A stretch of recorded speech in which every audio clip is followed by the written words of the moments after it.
Hold on. You see me?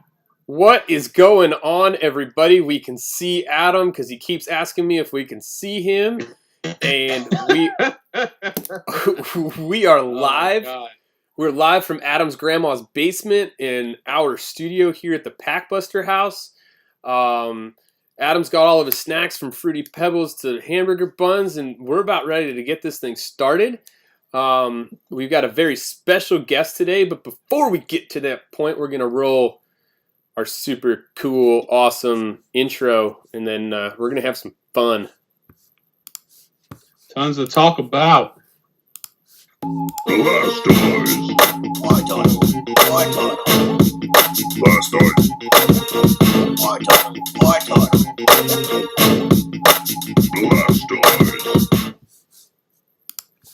What's up, everybody? We are back with another episode, and today we got our first guest, Mr. Dave of a Third Art Variety. There he is! Pose for him. Pose for him. Oh! Yeah, look at that, man. I'm just looking at the live right now. That basement is awesome, man. So, can you see Dave? Now I can. Yeah. No, can they see it? Yep, Oh, there he is. now they can. Oh, there we go. You had to introduce him. Yes. What is up, everybody? Yeah, so we got a packed. So we weren't here last week, right? And Adam gave me a bunch of crap for it. But we're here this week, and we got tons of news. Like, since the last one, we had DA, right, coming out, or some of the big guys are opening it. And then we had Champions Path has been announced. So we have that. We have news on some PSA orders. We have all kinds of stuff to talk about today. We got a bunch of news. We have some good news about Hydro Pump as a LLC, and then we have some good news and some cool stuff that we started in the Discord.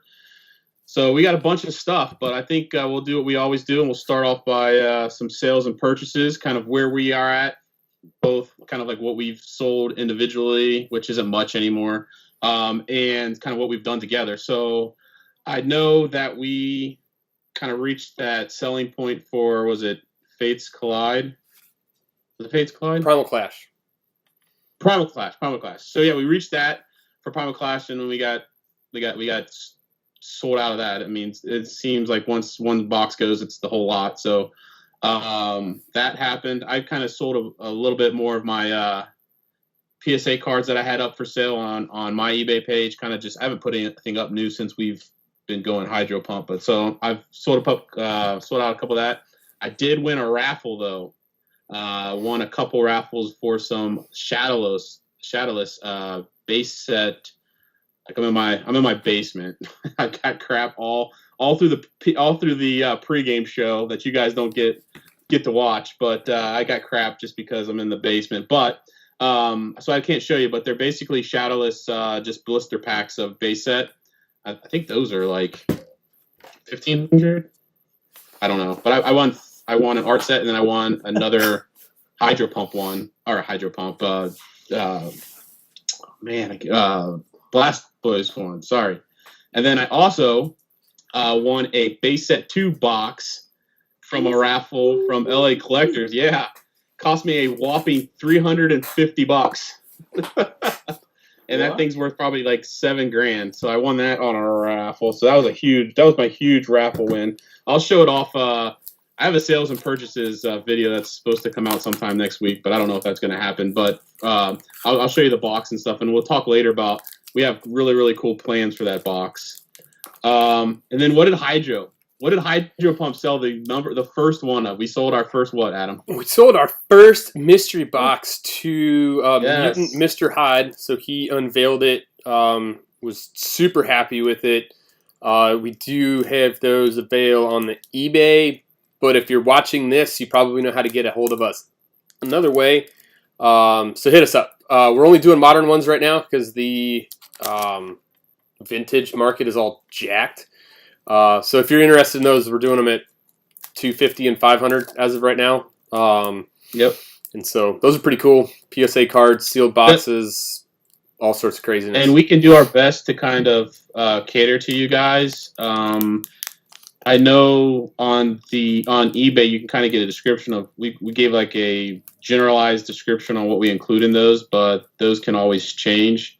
And please purchase them off of eBay if you guys know us. It'll save you guys money. It saves us money. It means we can pack more crap in it for you guys. Yeah. So what else? You have what kind of? Do you sell any singles? Any bulk you're selling? Well, let's see here. I was gone this past week. So I mean, it's just standard bulk sale stuff when I could. We sold 5 Primal Clash booster boxes in like a matter of like 15 minutes, I think. We were finally at the bottom. As soon as you left. Yeah, we were finally at the bottom of the price point that everybody was wanting. And so like it just like what happened with Burning Shadows is we were there and then we set the market price because everything else was above it, and rest is history. What else did we sell? Just a bunch of random singles and stuff.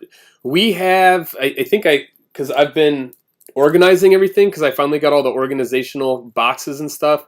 If anybody is looking for like completing out master sets, because we all know that master sets include the reverse hollows.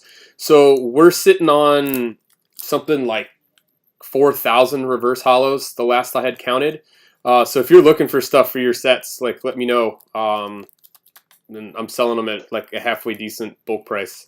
Actually, somebody this week told me, they're like, I don't know why I didn't find you sooner because I'm getting ripped off from everybody else.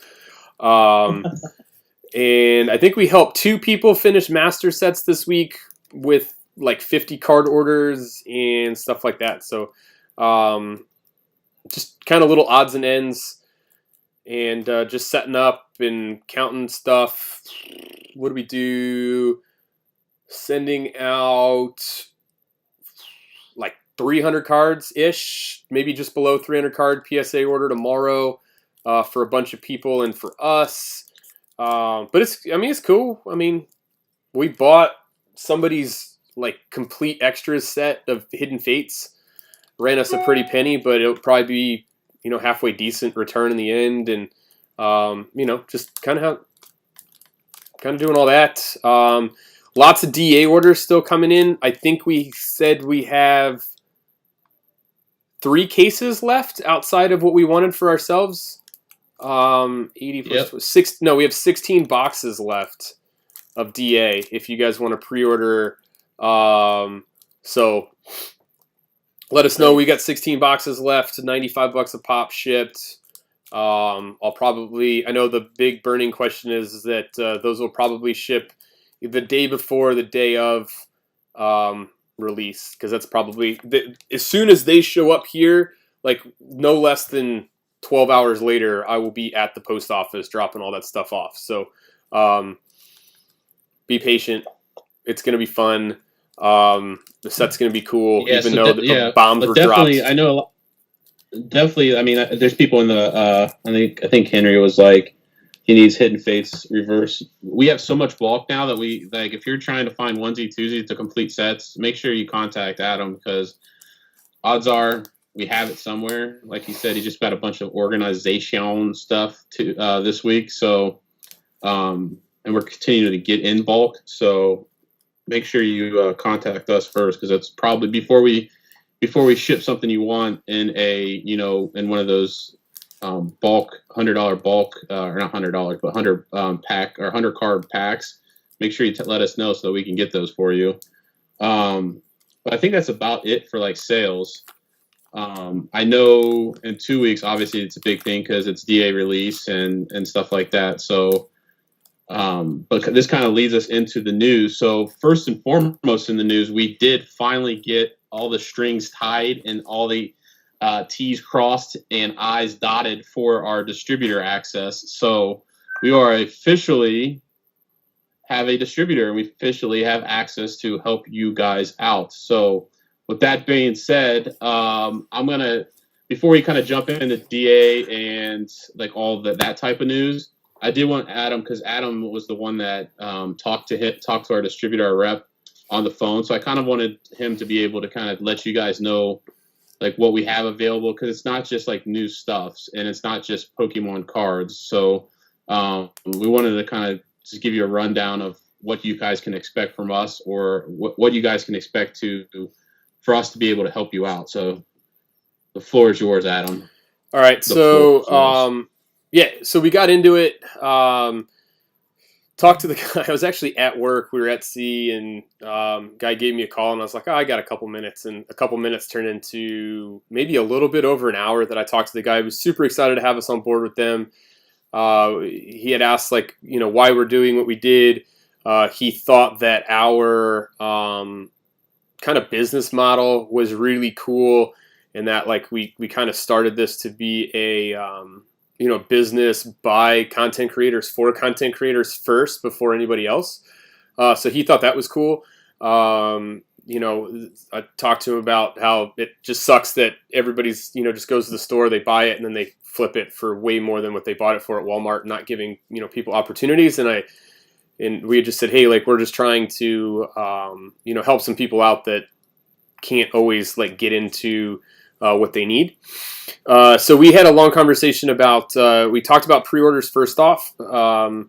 I will get into that I'm going to circle back to pre-orders because that's probably what everybody's going to want to talk about and want to hear about.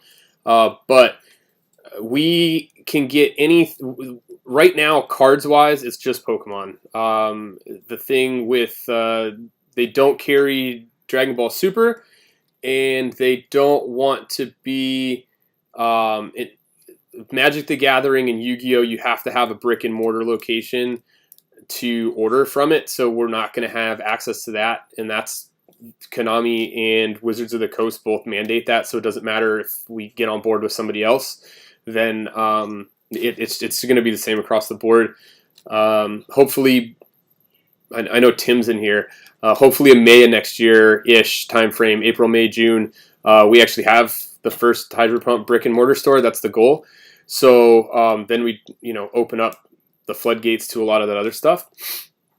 But we can get anything Pokemon-wise that you want. Tins, as long as they're available, we can get it. So I think we hit everybody up on the Discord. I know I got super excited when I got off the phone, and I kind of shot in everyone. I think I shot like 5 of them out that day, but if you guys need stuff, hit us up. If it's anything from Pokemon TCG to the binders to Dragon Shield cases to top loaders to like any of that stuff that you need for TCG, let us know. And the goal is to put in, if we have enough people that are asking for stuff, is to put in an order every Friday.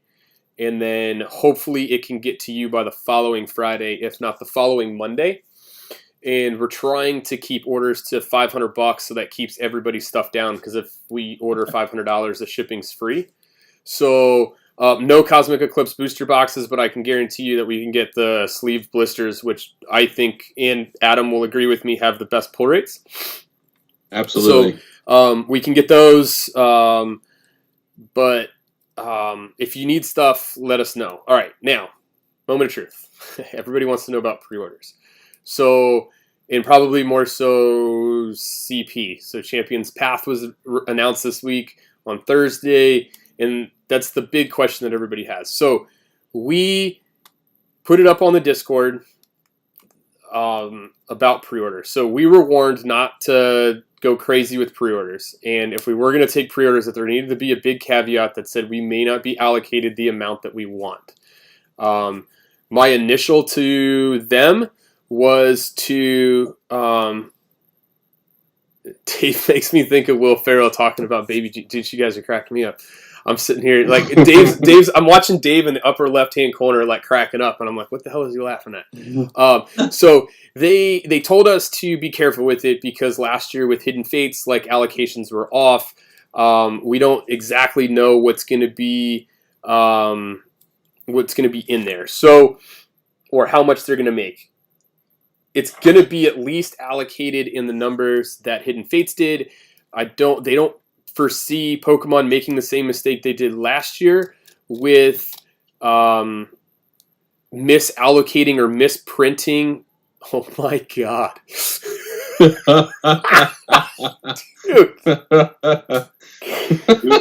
Dude, that's epic. But he doesn't think that they're going to accidentally short print or short allocate anybody on ETBs like what happened last year. So stand by on that. If you want the information for CP, hit us up on Discord. I'm not going to get too big into it because I don't want to talk theoretical too much on the podcast today. But we will be taking pre-orders for it. It's going to be first come, first serve, not in terms of just text messaging us, but first come, first serve as in paid for. So that's going to be the big part of Champions Path. The goal right now is to have a minimum of 10 cases of each item allocated to us, but the goal is going to be to aim for like 20 to 30 cases of each. That'll keep costs down for everybody, and hopefully that'll allow us to kind of share the wealth, because that's really what the goal of this is.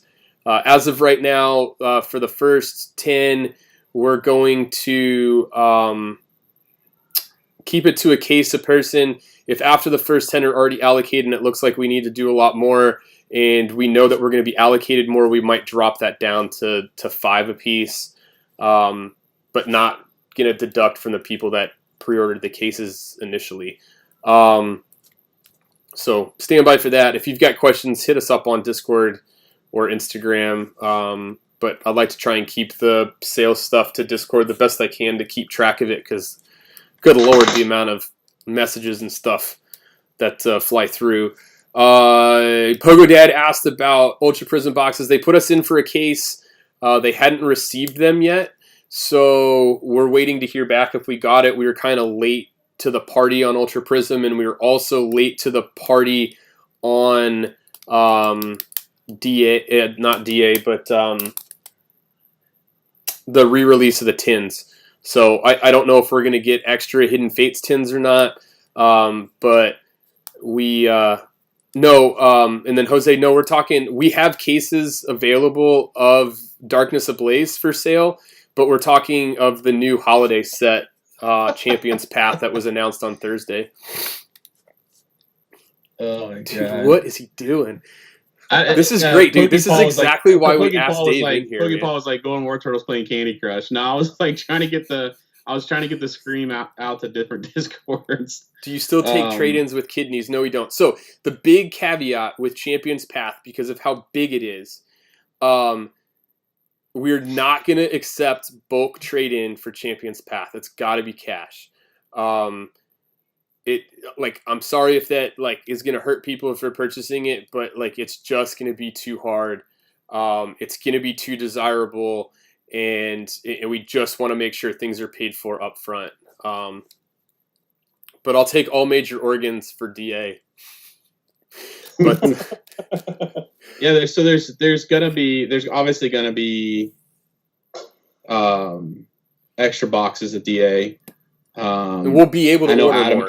I know Adam and I are going to crack a bunch. I mean, because we're going to go after some of the chase cards, which we'll talk about here next, and get those graded. And, the goal is get those graded and get those on the market as far as like a business model. But there's still going to be tons left.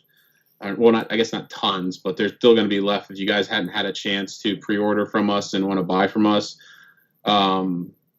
But those that have pre-ordered for us, just an FYI that I think Saturday is the deadline to get those payments in for us. Yeah, we've already passed the sending in bulk time frame, because obviously Adam needs time to sort all that so he can get you your credit. But with that being said, we obviously found out not last week but the week before that the Rainbow Rare Charizard that we thought was a big mistake, and I guess I still think it's a big mistake in the sense that I don't know. They put a Charizard in it, right? So DA has the VMAX Charizard in it, so it's not going to be a set where Unified Minds where it was released right before this huge gigantic set. Yep. And it kind of got overlooked. So I think people are still going to go after it because it has the Charizard in it, but then CP info is released right after. Now we're back in the mode we were last time we had a podcast, trying to figure out what's going to be in the CP, right? Like, so you got to look at the ETBs and you're like, oh my god. I know we talked last night for like 2 hours, and I'm like, if there's a gold Charizard in this thing, I'm going to go ape crap all over this and try to pull that, because like, it all stems from me being a Notre Dame fan. I love gold. Like, that's the whole thing. So if you give me a gold Charizard in like a black background, or somehow like it with the new style that these new cards are in, man, that would be so sweet. And so the reason they're thinking that maybe it's an alternate artwork of Charizard is just because if you read the articles, it would go against everything that kind of Pokemon's done in the past as far as releasing Japanese promos and then making them available in an English version. It just doesn't happen. So what everybody thinks is it's going to be some type of alternate art, kind of like how there was a shiny Charizard, kind of how it was the black Charizard, and so people are thinking that there has to be some type of Charizard in this set. You don't just put him on an ETB and not make him available as a card to pull. So whereas I don't think it's like DA will get overlooked or look past like Unified Minds. You release this right after. I mean, like, DA is not really even out yet. I know bigger YouTubers are opening it, but it's technically not even out yet, and we're already releasing stuff for the holiday set, and people are going crazy about that. I mean, I don't really know. I mean, like, it seems like that's what happens, right? They release a set, and then a couple days later, a couple weeks later, we release another one. It's nuts.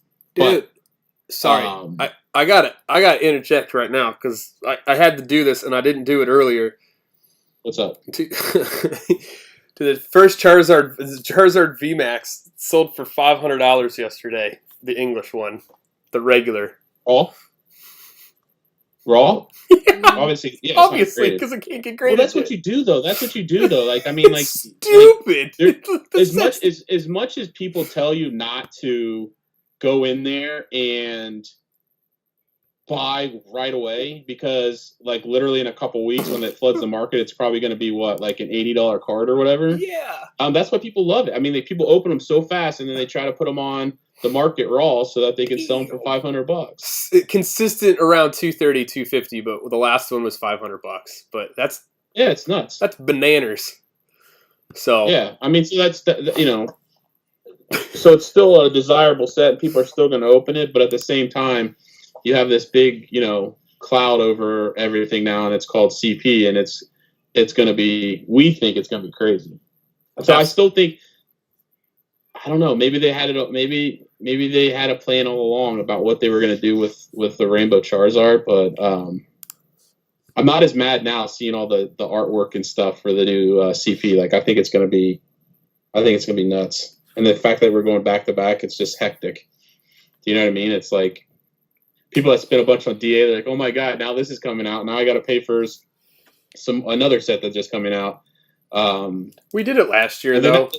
And then another thing is you have the re-release for Hidden Fate. So there's like and that's coming. I think it's around the same time. They're all so the re-release of Hidden Fates, from what I saw as the tentative like ship date, is going to be the same ship date as the first CP items.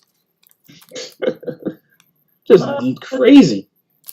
So good thing is there's going to be a bunch of cool stuff being opened on YouTube. So asking Buster Flower. But that's exactly what it is. I want to get Dave involved a little bit. Dave, what's your thoughts on Darkness Ablaze from what you've seen so far? It looks pretty good. I'm kind of wondering what they're going to do with the VMAX Zard. Is this the set that has the gold Rillaboom in it? It is. Gold Rillaboom and gold Colossal. Interesting. The gold Rillaboom looks awesome. The Rillaboom, I'd like to pull that. I'm sure the Colossal's nice, but it's not my favorite Pokemon. But what is the new set that's coming out right after that? That's Champion's Path. That's what we were talking about. There was no heads up. There was no, all of a sudden I'm just seeing stuff for Champions Pack. I'm like, yeah, so it's like Hidden Fates was last year. It comes out a month after because it's like it's their holiday set, right? So it's like, let's start beefing this thing up right before all hell breaks loose, before, November, December timeframe. It was really weird as they actually released like what was going to be in the base part of the set. So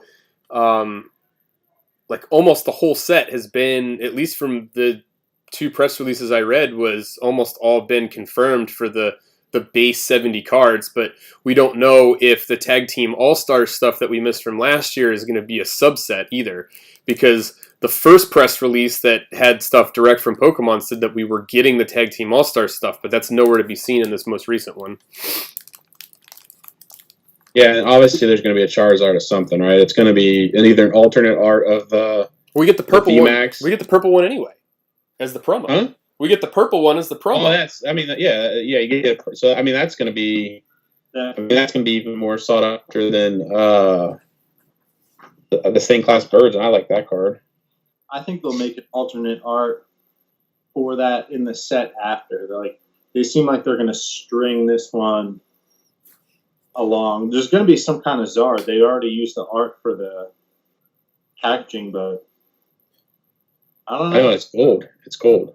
Guys, it's gold. Like, it's going to be gold. That's crazy. You think they're going to have a rainbow? That's the thing. Is like, I don't know if they're going to release the rainbow. It'd be weird not to have a rainbow, right? They have it in Japanese already. Could you go a whole set without doing an English?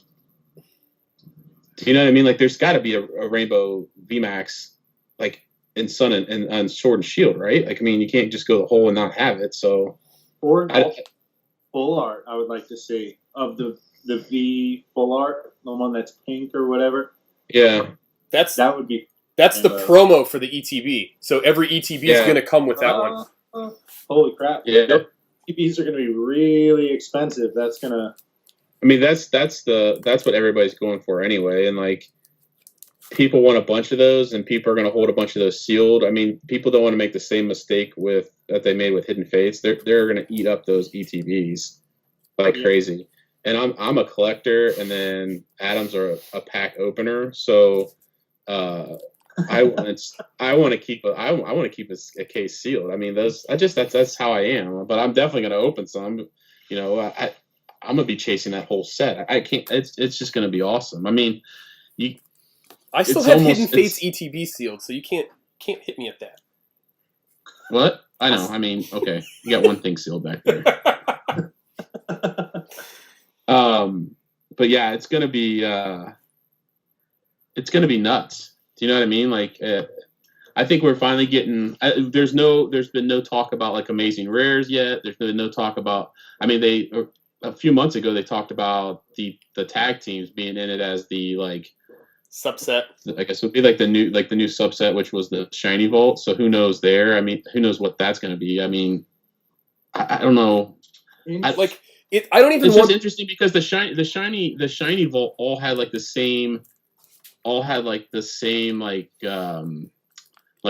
The minis, and then the shinies were all the same. But for you'd have to almost totally redo the tag team artwork for it to kind of work with a new Charizard, right? Because if you put a gold Charizard in it and you put it with the tag team, I mean, it'd be like a standalone card that really didn't belong. Do you know what I mean? Whereas all the shinies in the shiny vault, they all belonged.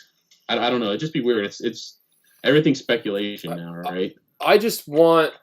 So Gyarados Freak says the amazing rares will be in. It hasn't been confirmed. There's some rumors going around that they will be, just like there's rumors going around about there being. It went from Champions Path was gonna be Tag All Stars this year, so we don't know. I'm waiting to hear, but the initial confirmation was the holiday set was gonna have the Tag All Star stuff in it, which is what I really wanted. Not for the gold cards, but the trainers that we were missing. The full art Misty and Lorelei was gorgeous. You had red, blue. I guess those could still be in it. Yeah, you had red, blue, and green all had full art trainers that had Charmander, Squirtle, and Bulbasaur on them, which were just banging looking cards. And then you had that alternate art Dust Noir and Trevenant that was like super spooky in the forest that made the card that we got look like doo-doo. But it's crazy. Like the cards that we missed in that GX era from Tag All-Stars. Not to mention, I mean, everybody wants the Gold Birds, the Gold Reshazard, the Mew and Mewtwo. I mean, they're okay. But, I mean, those trainers are the one that I really want. And then that alternate art babies card is pretty sweet, too. The alternate art babies card is the coolest. Do I have that one? Do you have the Japanese one, Dave? It's all speculation. Because there's an alternate art one that was released in Tag All-Stars that was just awesome. So, I know I don't, because we don't open Japanese stuff, but... Jose asked, don't know if I missed it, but what will the holiday release entail beyond ETBs? It's going to have 6 different pin collections, and each pin collection will have a different gym leader's badge as the pin, which I think is pretty sweet. That's awesome. There'll be a double pin collection, so there'll be one will be released as a double pin collection that has 2 different badges in it. There's a double V box. There's another V box. I can't remember what it is off the top of my head. It's the Marnie. Well, that's the premium collection that comes with the playmat and stuff, which will be like $50. And then supposedly there's a $100 box that has yet to be like stated as what it's going to be, kind of like what the Rayquaza statue one was last year. But it's not like tins and like large Pokeball things this year. It looks like they're keeping it together. But I think the most amazing thing that they did out of this, I know you're all about your gold Charizard with the black background, but I think the way that they did the pin collections this year being the gym badges is awesome. Yeah, that sounds cool. That's really cool. Yeah, it's I want to rock a vest with all the pins on the inside. Oh, Brad just put the if you want the link to that baby's alternate art card that I was talking about, it's gonna be the Hydro Pump mod, aka Trainer Wolf, just put it up there if you guys want to see it. It's one of the coolest looking cards. That one, and then the that Dust Noir Trevenant is pretty awesome too. So that's the speculation for a subset, because it's 70 cards right now for a holiday set kind of sounds like a base set to me. Yeah, I know. That's not going to be 70. It's going to be more than 70, so it looks like there's going to be a subset. It'll just be interesting what they call it. I don't know the answer to that off the top of my head, Retro. I mean, it looks like the pin collections are $15. Yep. And then the Marnie special, so that box is going to be $50. $50. That's going to be like kind of like the V boxes that have 4 packs will be $20, and then the box that has the 2 pins in the 5 packs is $25. So I looked up all the prices this morning. So it's pretty. I mean, it's. Are they 3 packs in the pin boxes? Correct. Just like last year. They're not going to do what they did for Rebel Clash and then just randomly put some like Guardians Rising in there as one of the packs. No, so that's why everybody I think held off last year, especially on the tins. Was they like normally you buy a tin and it's just randomly inserted packs, and then once they found out that it was all Hidden Fates cards in the tins, like I think it picked up. But like everything that's been released has said it's like just like last year. Like you're not going to get randomly inserted Steam Siege and Evolutions and stuff into these. Like you're spending $5 a pack on Champion's Path. Okay, all right, I can go with that. So. That's what we got for CP. I know there's going to be tons and tons of questions, and we're going to be following it the best we can. And then I think the next podcast is going to be the Sunday after the release of DA, so there'll be a lot of that kind of stuff coming up too. But you want to jump to the Dave's Q&A, because I really want to hear this. Oh, snap Daddy. Am I frozen? No, well, kind of. I can hear you. You just look like you got a take a shit? Yeah. All right. Let me. So we sent Dave some questions that we kind of think that everybody. I mean, this is kind of like with anybody you like have on a show, but everybody kind of wants to know. I know when we first started the podcast, we kind of Adam gave us his background. I gave you my background about why we got in, how we got in, when we got in. So that's like our first question. I think that a lot of people wanted is how did you get into Pokemon? Why did you get into Pokemon? And when did you get into Pokemon? So like a lot of people kind of, started back in '99 when everybody got into it, and then all of a sudden kind of went away from it, and then like for Adam and I, we kind of got drawn back into it because of our kids. So like, how did you find Pokemon? Let's see. I first found Pokemon. I mean, I'm 30 now.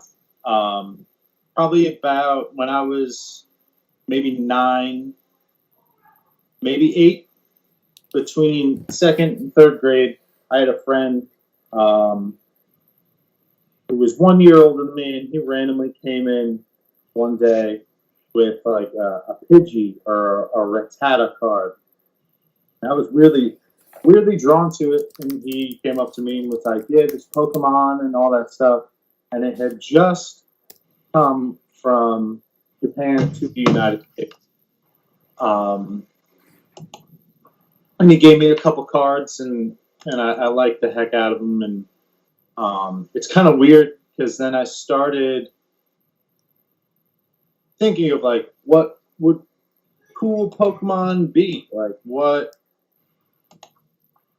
this Pokemon is cool, this Raichu thing, but what if it had like fire or something? So I would sit and in school, I would draw Pokemon, and then kids in lunch started asking me to do that, make up Pokemon for them and all this weird stuff. So I was always into the creative side of drawing them. I had a relatively cool collection by the time I was in like 4th, 5th grade or so.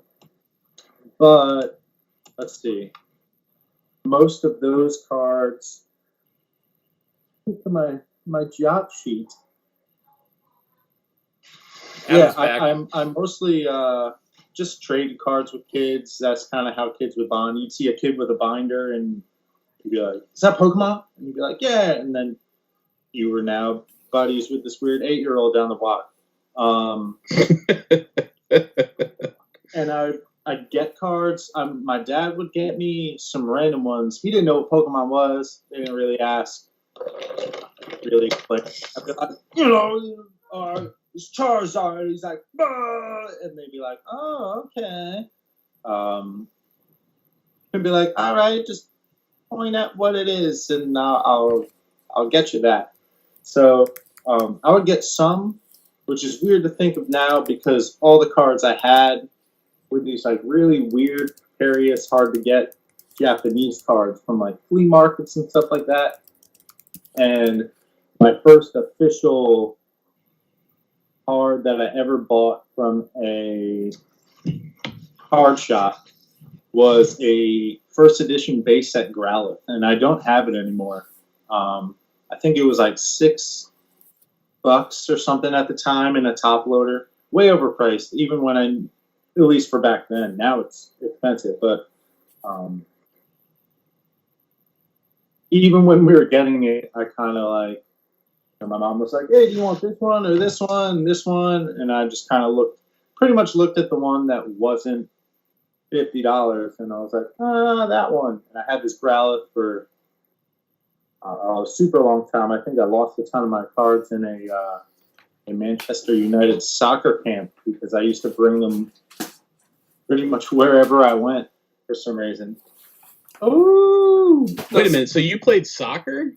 I did. I played soccer. I played a lot of stuff. I played football, but I also did traveling soccer and indoor soccer because those were different seasons, and pretty much something for each season. There was traveling, there was town soccer.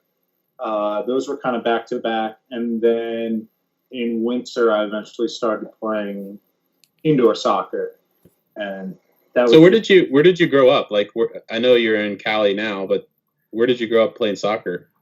Because I played soccer. I played club soccer and then all the way up through high school. And obviously, Bryce plays club soccer and he does club swimming. And I coached club soccer up until like 3 years ago. So I coached for so that's interesting. Had no idea. Crazy. Yeah, I played a little bit of everything. My dad was a dispatcher for a truck company, and I played soccer anyway. But one of his drivers was my friend Danny's dad, who was a soccer coach. And once I started playing, then he'd call me for tournaments and stuff like that. Like, hey, we need an extra player. Even kind of when I tried to step out of soccer, started focusing a little bit more on football. And eventually in high school, I got into track. And that was pretty awesome. But man, we kind of had the similar paths here because I ran track in high school too. But it's kind of crazy. It sort of segued all together. I didn't like football. Got a little too serious in this weird way. I was a quarterback, which is awesome, but it also it's giving a kid a ton of responsibility, pretty much over a whole bunch of other kids, and it's like.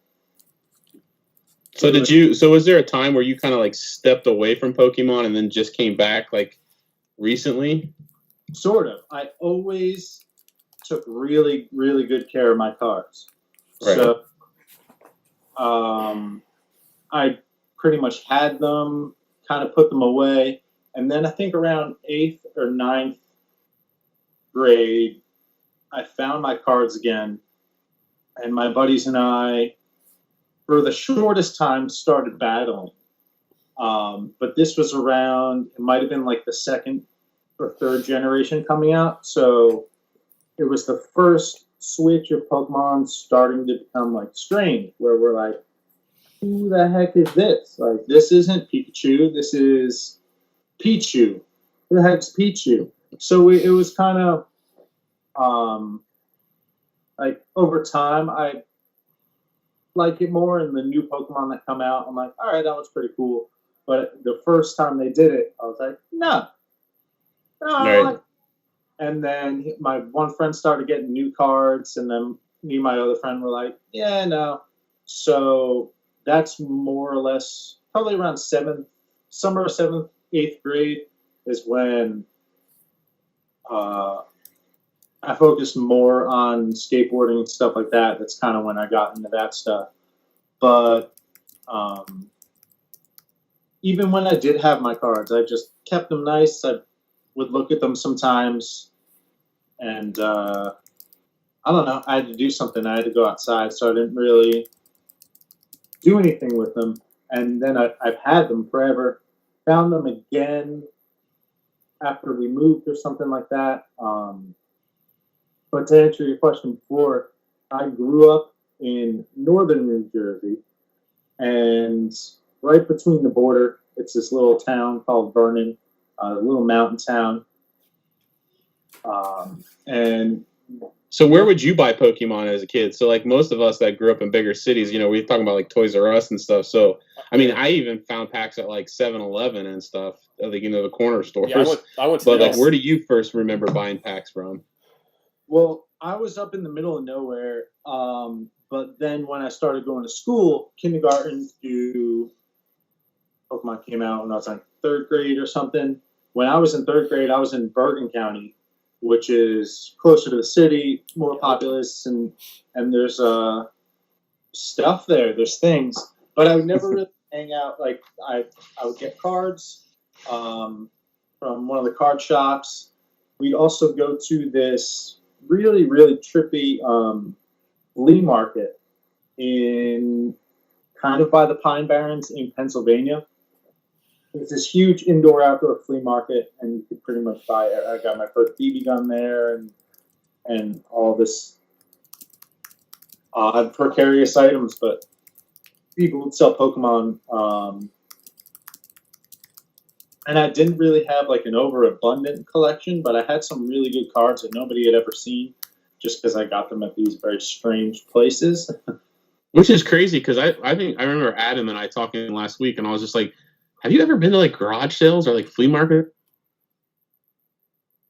I've never done that, but I've seen a few PokeTubers even like go to flea markets. It's crazy, all this like these are like extravagant I guess like places that are there. I don't know what you like your areas that are like set up with crazy collections. I mean, I'm in a big city and I barely have any local card shops, so it's like crazy to me like these flea markets and like they have like all these old. I mean, not just cards. They have like Hasbro toys and book bags and all this stuff, and it just amazes me that you can find it at flea markets out of all places.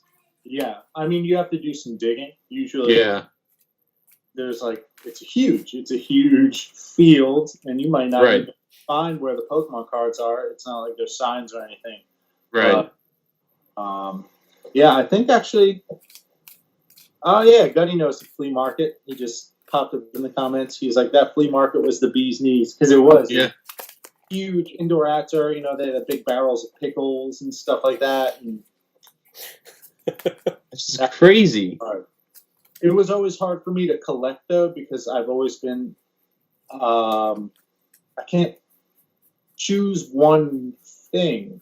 So I've always been into riding bikes and even when I was super little trying to skateboard, me and my friend shared one.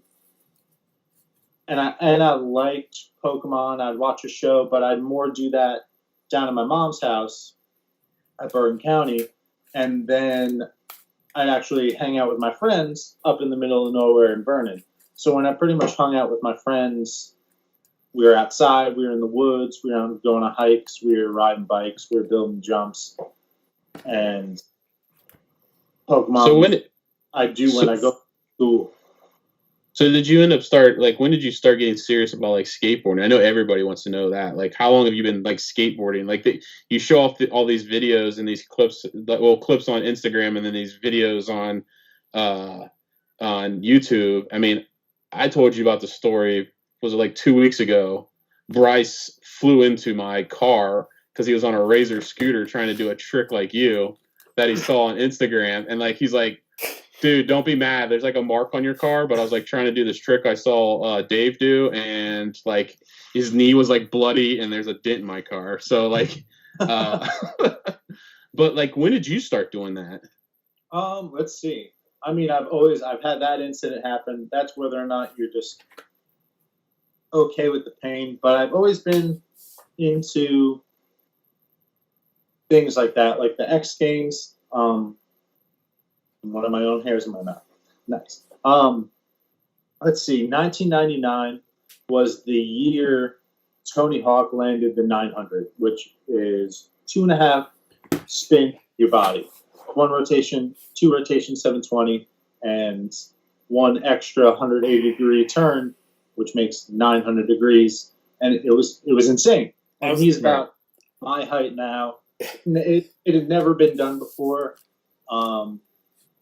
Pretty sure he even did it again on his 48th birthday or something like that. Just to be crazy. Look how awesome I am. I'm Tony Hawk. So I've always had an interest in that, dirt bikes and stuff. But I really actually officially got my first real skateboard maybe in the summer of 7th grade, if not 8th grade, when I started to really try to learn.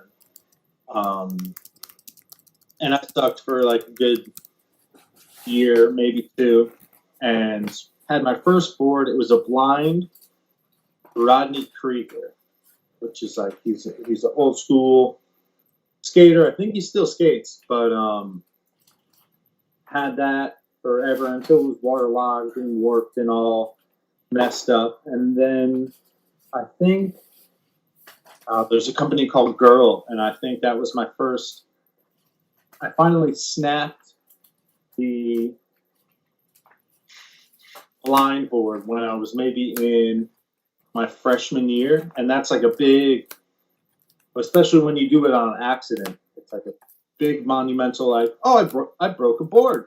I'm learning how to do this, and I got to go get another one. So I started getting girl skateboards, which is just this company. It's got like the girls' bathroom logo on it or something. But in 2001, I think, year 2000, 2001, a skate video came out called Yeah Right. And that, Owen Wilson was randomly in it. We were cameo, and like they did a bunch of funny stuff in all these really famous spots in LA. This whole slow motion beginning with dust, it was like really artistic. And it kind of broadened, I guess, more of my wanting to try stuff, to jump downstairs, to do whatever. I wasn't good enough yet. There was still a couple of those tricks that I tried, but it wasn't like a consistent thing. I was getting better, but I don't know, especially at first. Skateboarding's a weird thing. You have those falls. I've thrown to back of my friend's mom's Suburban once and knocked myself out before. And then might have been in 2003, so I was 13. There was, let's see, I had a couple boards in between that were like, you test stuff out once you started getting better. Learn to kickflip, that's the first big step. And then I got a Habitat, which is like this cool company that's pretty down to earth. And they're about, plants, wildlife, and they've got like this. There's just pretty cool vibe about them. And then since then, like once I got those boards and started trying wider skateboards and stuff, it was kind of around the time, maybe my freshman, sophomore year, where I kept skating, and then a lot of my friends did not, where they'd fall too hard, they decide to quit, they'd be like, what's the point, I'm not going to go pro, this kind of weird idea to it. And I was one of the few people that stuck to it, because it was sort of like a trend. I had always been interested in it and wanted to learn. And yeah, it's been a good. Yeah, like the rest is history. I mean, I think that's what's why we want to have you on the show is like there's so many people that like are involved in like Pokemon, and it's like there's so many different backgrounds. You're talking about like a skateboarder that loves art, and then there's you know what I mean? Like there's just so many people from so many different backgrounds that got drawn into this one thing, which is Pokemon, but they have like such a like wide array of other things that they do. So like this whole time, like you're like into Pokemon, like you're into sports like me, right? Like so we're like you're playing soccer, you're football, you're running track, you're like skateboarding, and then to add that all onto that, like Adam's showing some of your stuff is like you also have a love for art, right? So like when did you start? I mean, is this something that you've always, as like a kid, would just like draw and stuff and love to draw, or is this something that like you kind of evolved into? Do you know what I mean? Because you're like a really artistic guy, creative guy, and I mean that's with on the skateboard, and that's with Pokemon. You turn Pokemon into art, which is awesome. I mean, anybody that's received your art, I mean, just for me, for example, I mean, Bryce has a huge binder of just your stuff, and it's crazy. And when anybody thinks of custom art cards, I mean, the first person that I think of, and there's other people, is Dave, right? And like now you branched into these custom like God packs where you're putting your art into, and I think a lot of people, when we mentioned that we're having you on the show, they're like, when did you get into this, right? It only seems right that like you're into art and you kind of marry the two, which is awesome. But is this something like you were always artistic as a kid, or is this something that you picked up along the way? Yeah. I've sort of always been into art. Like as soon as I maybe 3 or so, I would just draw all the time. My dad was an artist at one point. I think in the maybe late 70s, he was an art teacher. My brother is a graphic artist and stuff, and he does advertisements for companies and websites and all that fun stuff. But it's something I've just always felt I needed to do. I've always drawn. I've seen. My dad had a huge dragon collection, and that always inspired me to want to try to draw and paint dragons. And a lot of growing up kind of in the woods, I would want to draw a lot of what I saw when I'd see like an animal or a raccoon or a bear on our porch. I wanted to see if I could take my brain and then recreate what I saw. And that kind of always, before I even got sports trophies, my first official trophy, I think, was in 2nd grade for a school-wide, we used to have a school-wide poster and art contest for like, I think it was for like fire prevention or something like that. But I won 2nd place in 2nd grade. And then I think in 3rd or 4th grade, I got the 1st place trophy for the school, and that was pretty rad.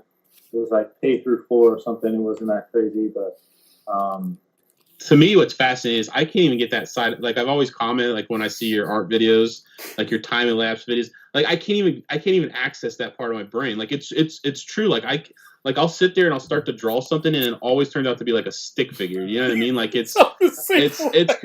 Do you know what I mean? Like I can't even like access that. I mean, that's what's like so amazing to me is like how like you can look at something and just like not like I'm almost like not worried about like making a mistake. Do you know what I mean? Like you have to have like this just being able to like put your pen to the paper and like just letting it go. And like if you make a wrong line, just turning it into something. I mean, I don't want to sound like Bob Ross here, but like it is what it. You know what I mean? Like no, like I even watch your video. I'm like, oh he screwed up, and the next thing you know, do you know what I mean? Like it's a flower he made with a highlighter and a pen. If your drawing is like even remotely as good as your writing, we're all in trouble. That's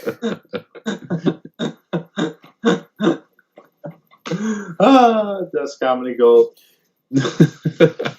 No, but really, I'm like, oh, he screwed up. He screwed up. There's no, and now it's a flower. I'm like it's crazy. At the same time, that does come from me. There's also a lot of practice. I guess when my older brother, he's a good 15 years older than me, when he saw that I was talented or whatever, he sort of pushed me in a weird way to try and focus on that. So, let's see, when he had his like first house and he was in college, he went to the same college I did. I never finished school, but he went there for graphic arts and whatnot. And I might have been the math 3 or 4 when he was in college, and I would just kind of hang out if I was ever hanging out with him, and I would draw and stuff, and he would give me more ideas, and then when I started getting like 6, 7, 8, then he would take like an apple, and he'd put it in front of me, and then I'd draw it, and he'd go, all right, crumple up paper that I just drew the apple on, and make me do it again. And then he'd crumple that paper up, and then I'd do it to what I thought was my best ability, but I'm doing it from my memory, and then so he'd crumple it up, throw it away again. And I would get mad. I'd be like, stop crumpling up. Like, it looks fine. And he's like, no, draw what you see. So basically the shadows, the highlights, all the things, how to be able to go down the paper, look back up at the object, go back down on the paper, and actually take what was there and just kind of hone my skills. Because I would always do that where I would end up going down the paper, let my brain finish the rest, and it would look good, but the actual lighting that's there, the actual ability to take the item and recreate it, there was a lot of practice and stuff in that as well, which was kind of interesting. I definitely appreciate it, but I was just trying to doodle. Right. No. But there's I mean, it's like one of those things you appreciate after the fact. Yeah, absolutely. Absolutely. It took me 10 years to be like, oh, okay. That makes sense. That's why I'm good at drawing certain things. But like my dad did leather work and engraving and certain stuff like that. And even when I first got into Pokemon, I sort of did what I do now in this weird sense where I would draw things for other kids just cause, and like, I don't know, they give me a sandwich or something. I don't even remember. Right. Almost like this weird fake business aspect when I'm in like 3rd, 4th grade. And then I've always been into the art classes, music classes, and things of all that kind of nature. Those were all my main, besides gym, that'd be my like guaranteed A. But then my guaranteed A would always be my art classes. And then eventually got into different elective art classes and ones that were harder to get into in high school. And then I ended up graduating high school with honors for my art, Bachelor of Fine Art degree, and a couple college credits toward that, and my rainbow tassels and all that cool stuff. And so how many so that kind of segues into how many instruments can you play? I mean, like, it's like endless with you. It's like, you know what I mean? Like, it's crazy. I can ride a bike. You know what I mean? Like, a lot. You're so ridiculous. I mean, it's crazy. Like, all right, he can skateboard. Like, he can play sports. Like, he draws. He can play instruments. I mean, like, I can ride a bike. It's not even that I get bored easily. It's just that when I gravitate towards something, I end up finding this passion in it, and I'm like taking my time. I'm learning how to do something, and I always find myself trying to do it well. Music is something that I've always liked, always been into. My parents got me into classic rock, sort of my older brother, and jazz, and they both would kind of quiz me, almost like how I would draw. Would listen to like some kind of jazz, and then I'd have to pick out what instruments were what. Kind of, I don't know. It was relatively fun. right. Guess who wrote what song and things like that. But I've always just kind of gravitated toward like rhythm and percussion and wanting to play drums. So I play drums and different like world drums, general percussion, guitar, other string instruments, ukulele, and stuff. I'm not as good, I'd say, at the string instruments. I'm relatively good. I'm pretty good at banjo,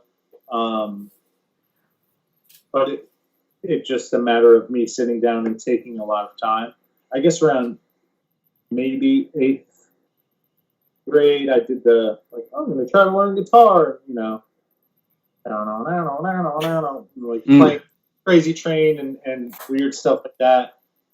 Then I kind of put it aside just the same way of like all these new things I would discover would become my next new hobby, sort of. So I would put that aside and then rediscover it. And then when I started traveling and doing festivals for my art, I meet a ton of musicians, and I would start playing my music with all these different people I meet. And there's so many different kinds of musicians that before you know it, you end up being relatively well versed in music and whatnot. But music and art, they're always just not even an escape, but like a very grounding thing for me. Music a little bit less because it was hard for me to sit down until I actually learned how to play an instrument and then play it, because it's frustrating to start essentially from scratch and then try to. Right. You just want to play the song, but Right.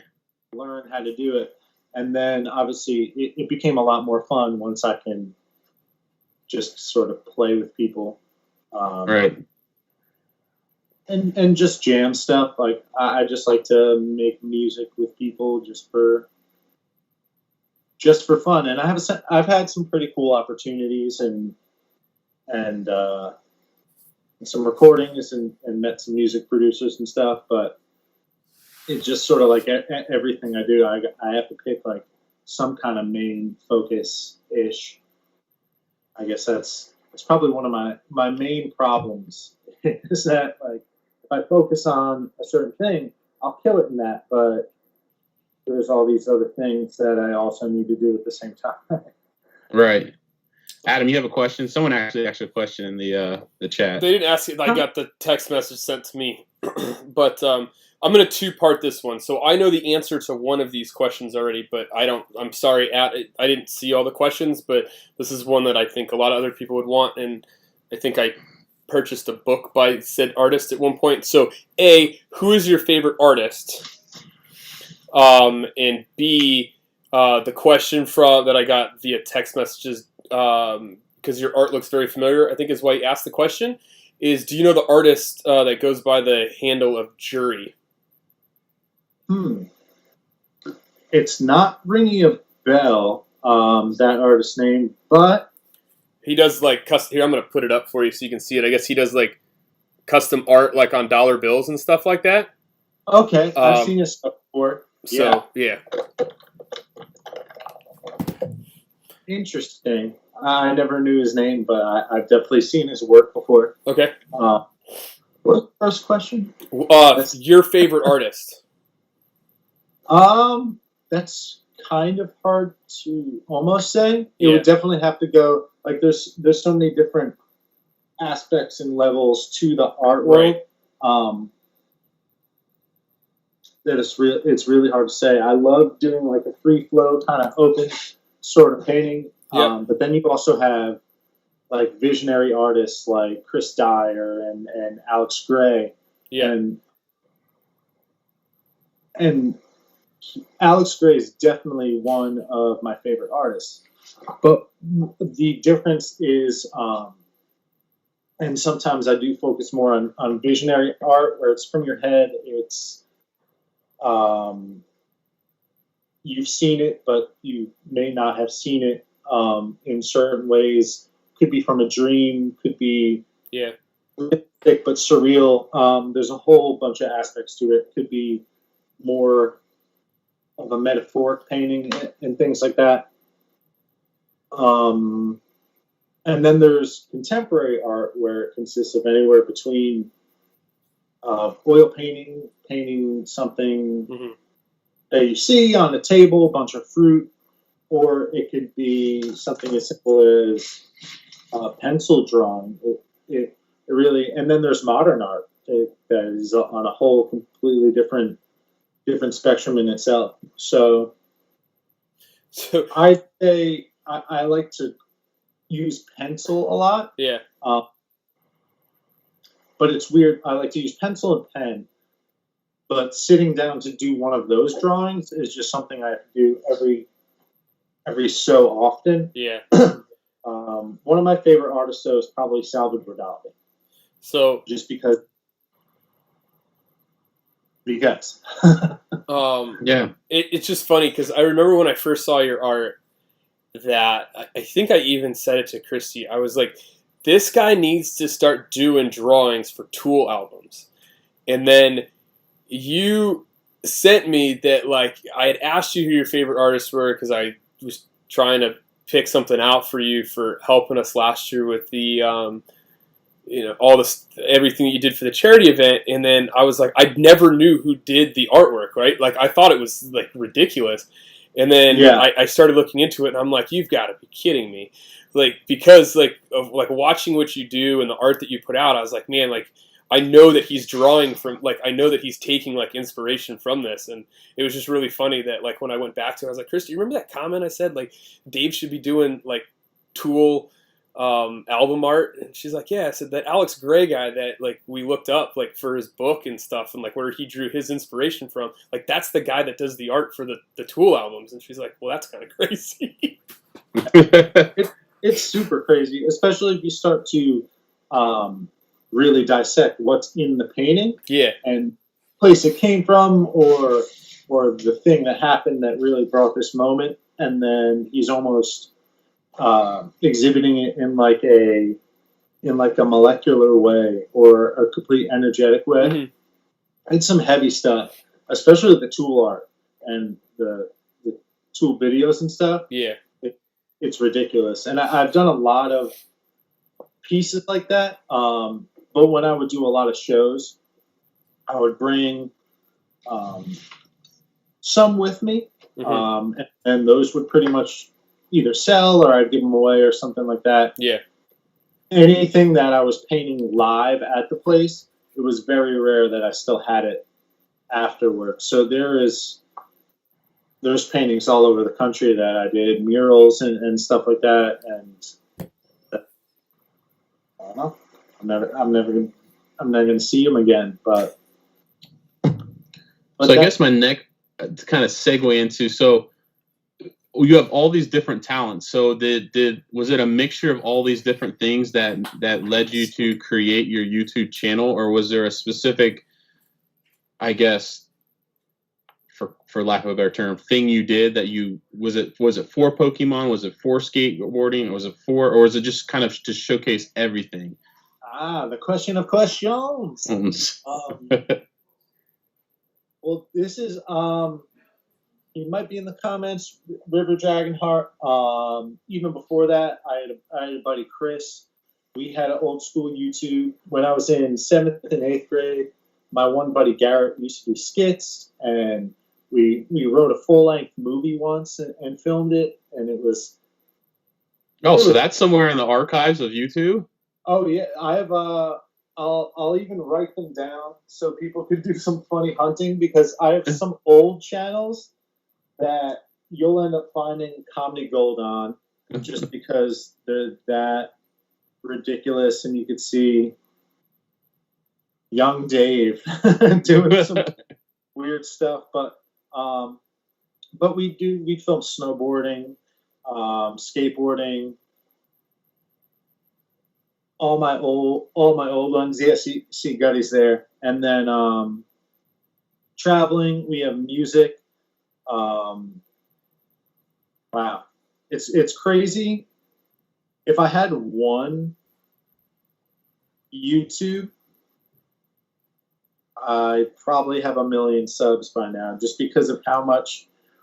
If we actually, there's a ton of videos just up of goofing around and traveling, going to weird places, going to some festivals, a little bit of everything. Music, we have music YouTube. We had our old, it was pretty much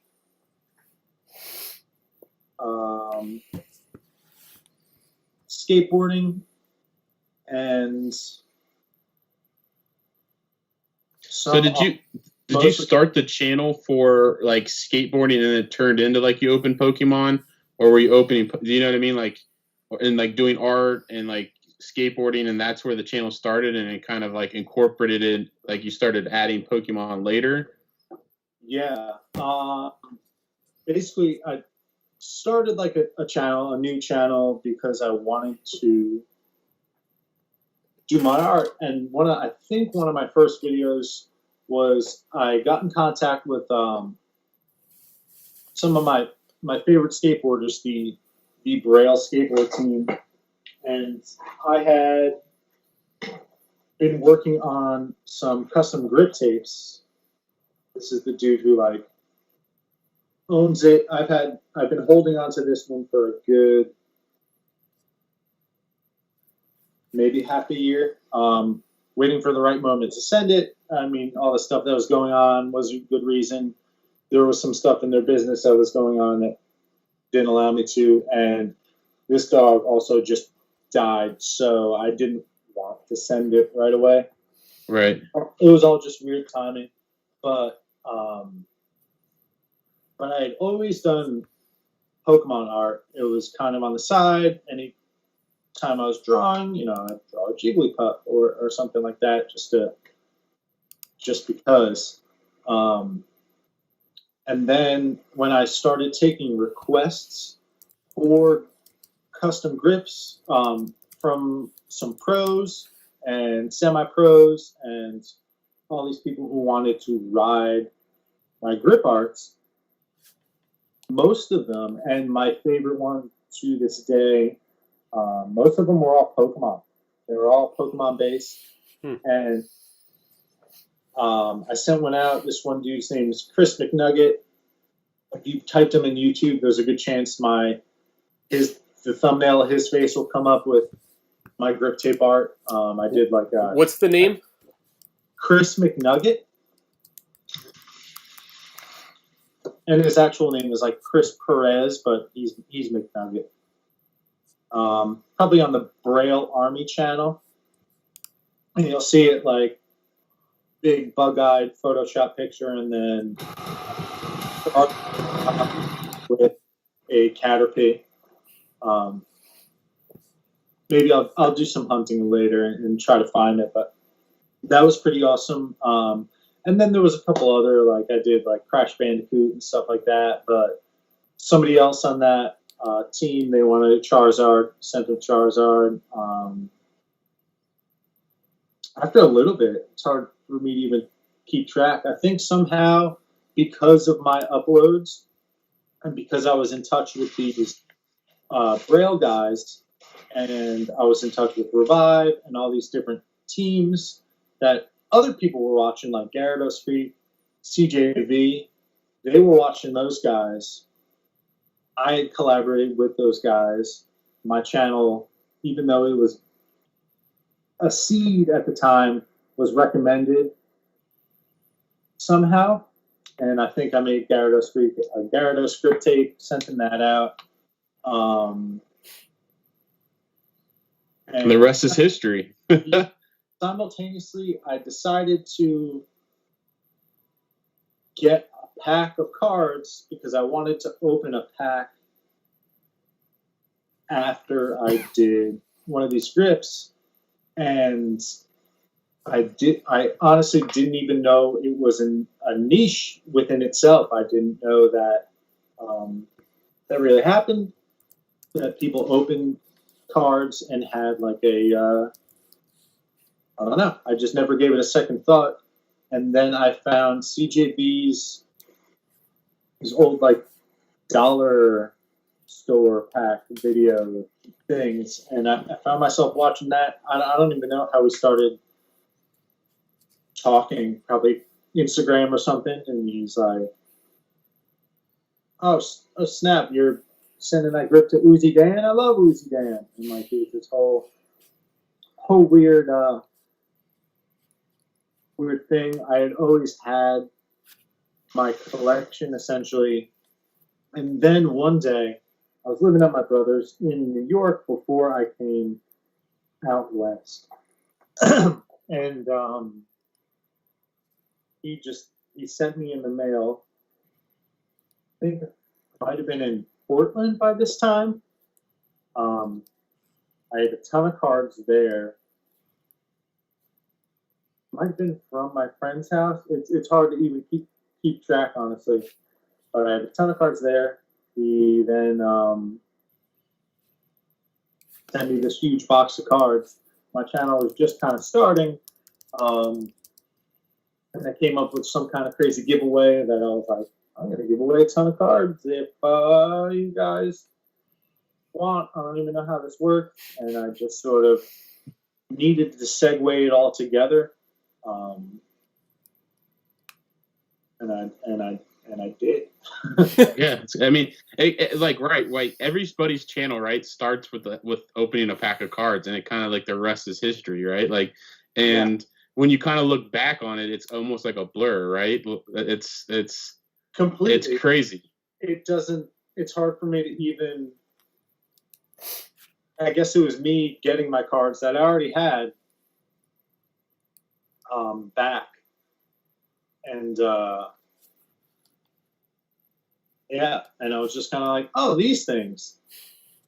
I've always had Pokemon. So crazy. It's so weird how it just kind of sort of works like that. It was weird to see how many professional skateboarders would ask me for a Pokemon grip in this really strange, like, I'd connect with them somehow, and then they'd, be like, hey, you do this art, I'm seeing some grip tapes, and a lot of them started just from my own grip tapes, doing my friends, and then eventually I figured out how to make them really well, and they wouldn't fade, and the paint was, bright and awesome. So I started connecting with some of my favorite skateboarders, and then one of the first things they'd say is like, hey, do you know what a Caterpie is? Like, yeah, of course I know what a Caterpie is. Like, could you do those? And then started making Pokemon grips, and it just sort of tied into what I already secretly liked to do. And it was never like a full secret. I'd wear Pokemon shirts and stuff like that. But except for, my friend River, and we had a friend, Jack, who we all played Yu-Gi-Oh! With.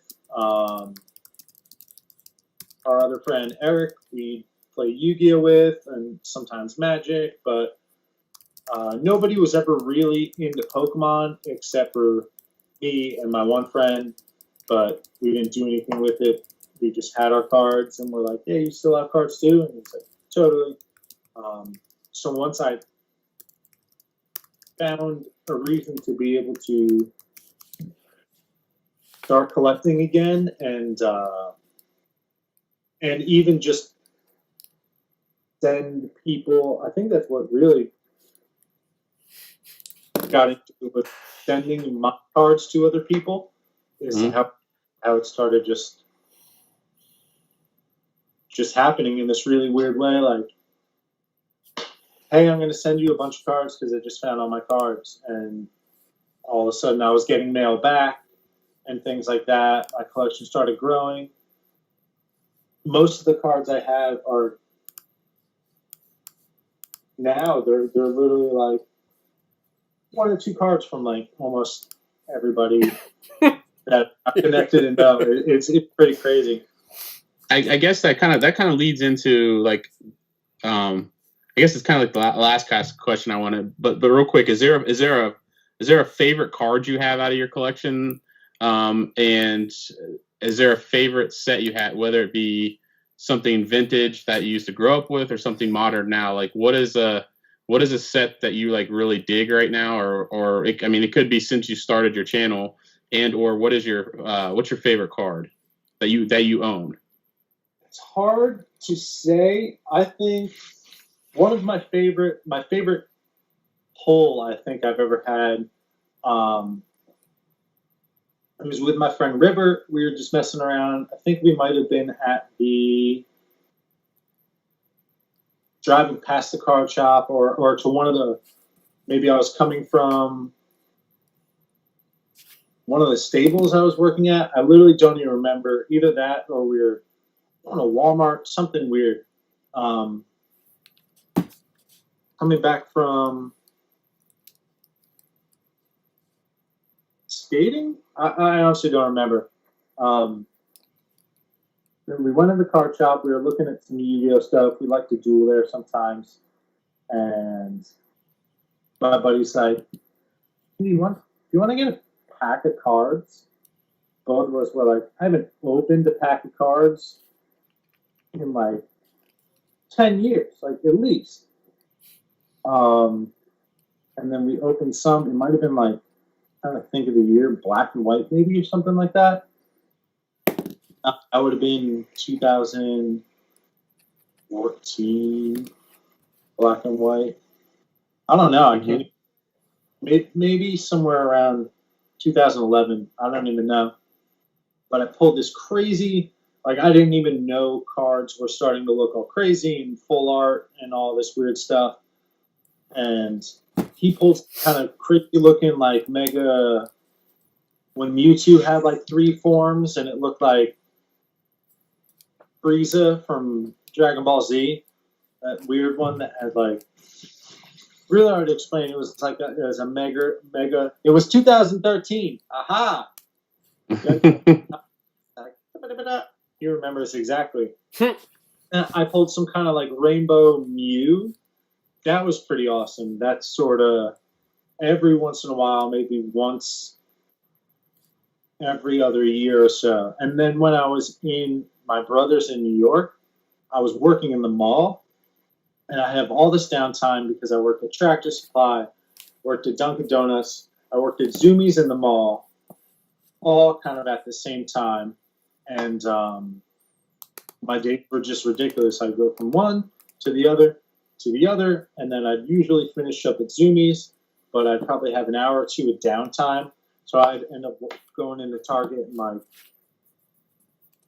getting paid from Dunkin' and then going and buying a random pack of Pokemon cards and then opening up just because I had this weird downtime and I was like, these things, and I was super curious what they were doing with them.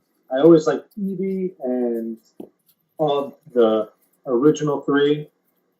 And then saw something with like a Sylveon. I was like, what the heck is that? Is that a new Eevee? And then I found out that they had Leafeon and all this crazy stuff, and I gravitated toward that instantly. I was like, I think, honestly, Eevee, it might be the only, one of the very few cards I still had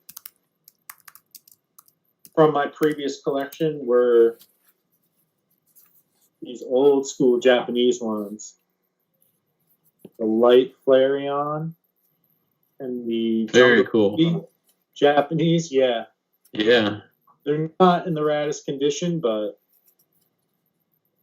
so many times cards, it doesn't really matter the condition, like especially if it has like special meaning. Like if I do anything to have some of my old cards back that I used to just, I mean, we didn't know we were tossing around future $5,000 cards back in the day. No, and I've gotten rid of certain Charizards I've had and weird stuff like that. I've never had a base set Charizard or anything weird. I think maybe I had a Hitmonchan at one point. I'm trying to even remember all base set.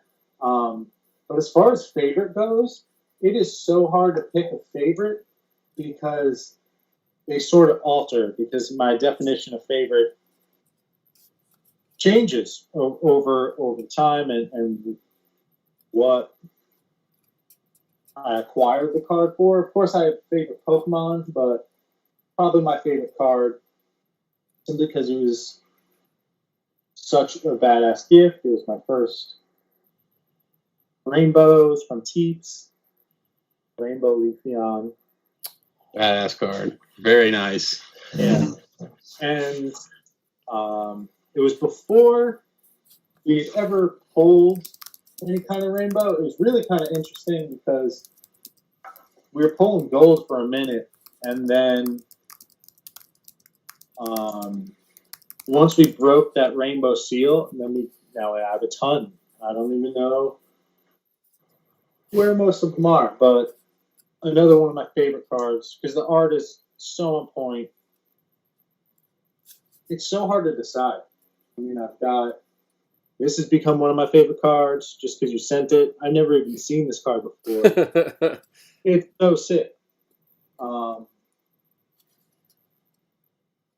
got this. This might be one of my favorites just because I remember wanting this card when I was like, I don't know, 10, and just sort of being like, I'm never going to have that card. But That's one of the hardest cards to grade in the history of Pokemon. it is. This one, I think the population is under 10. It's ridiculous. One of the hardest. That and the Venusaur Black Star promo. The two of the hardest cards to grade. Yeah, to me, this one looks perfect, but it's an 8. It's got a pretty gnarly swirl on it, too. Yeah, that card is a beautiful card. Yeah. And this was just sent. Grade A Brandon, super rad dude. You just, I don't know. He's been like, I've been spying on you for 3 months, and I have to send you this stuff. I was like, what? But that's kind of constantly changes what my favorite card is just based on the community and whom I get to meet. And of course, I've got some cool, expensive cards that I've pulled, and those are awesome. But like, if I pulled a Goldzation, I'll give away a Goldzation. I pulled, not really an attachment to it. It's cool. It's worth money, so I won't just throw it on the ground, of course. But then there's certain cards that I now have that there's a sentiment to them, and I can't really. My favorites vary, but gotta be this. It's gotta be. I remember when you from. I remember when you got. I didn't even know that was a card. Do you know what I mean? Like that. That is sick. Yeah, that's. I mean, that has that has Dave all over it. Yeah, this is amazing. I can't even. The art on it is insane, and it still, I believe, is probably one of the coolest cards they printed ever. But then it's hard to pick. I've got my Andy Warhol Smeargles. And Smeargles. Those are probably my favorite. It took me a minute to actually these ones. They're the newest Smeargle, I think, but yep. I've got one from NC. I've got one from Smalley Oaks. You got them from like everybody who started sending them to you. It was awesome.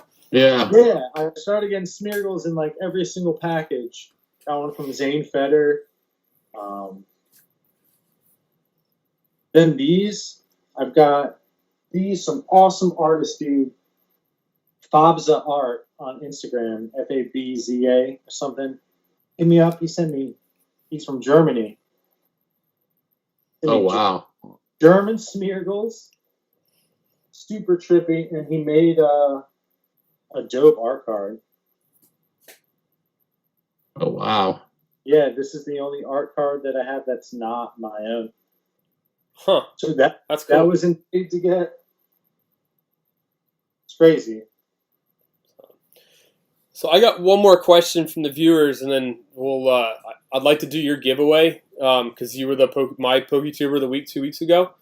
But Epic Tube HD asked the question because you were bouncing around there for a while. What was the reason from like move to move to move, and then you kind of took a hiatus? I think some of us that are very close to you knew it was going on. I know that. I think I talked to you almost every day through that like transition period.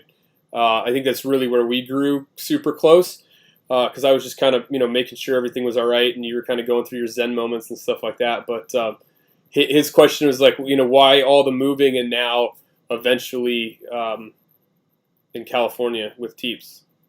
Yeah. Well, let's see. Of course, most of you know I'm from New Jersey. Was living in New York for a while. Then eventually I literally just left. Had a longboard, had all my stuff, said later to all my bosses, got all my last checks. And I was always kind of trying to figure out, like, when am I going to be able to go out west like I would like to do? My friend and I always talked about it for years and years. We'd start doing festivals and selling my art and so many different things outside of state. I did a lot of traveling pretty much on every state in the East Coast and starting to move west. And one day I just sort of did it. I got a Greyhound ticket for LA. And Greyhound is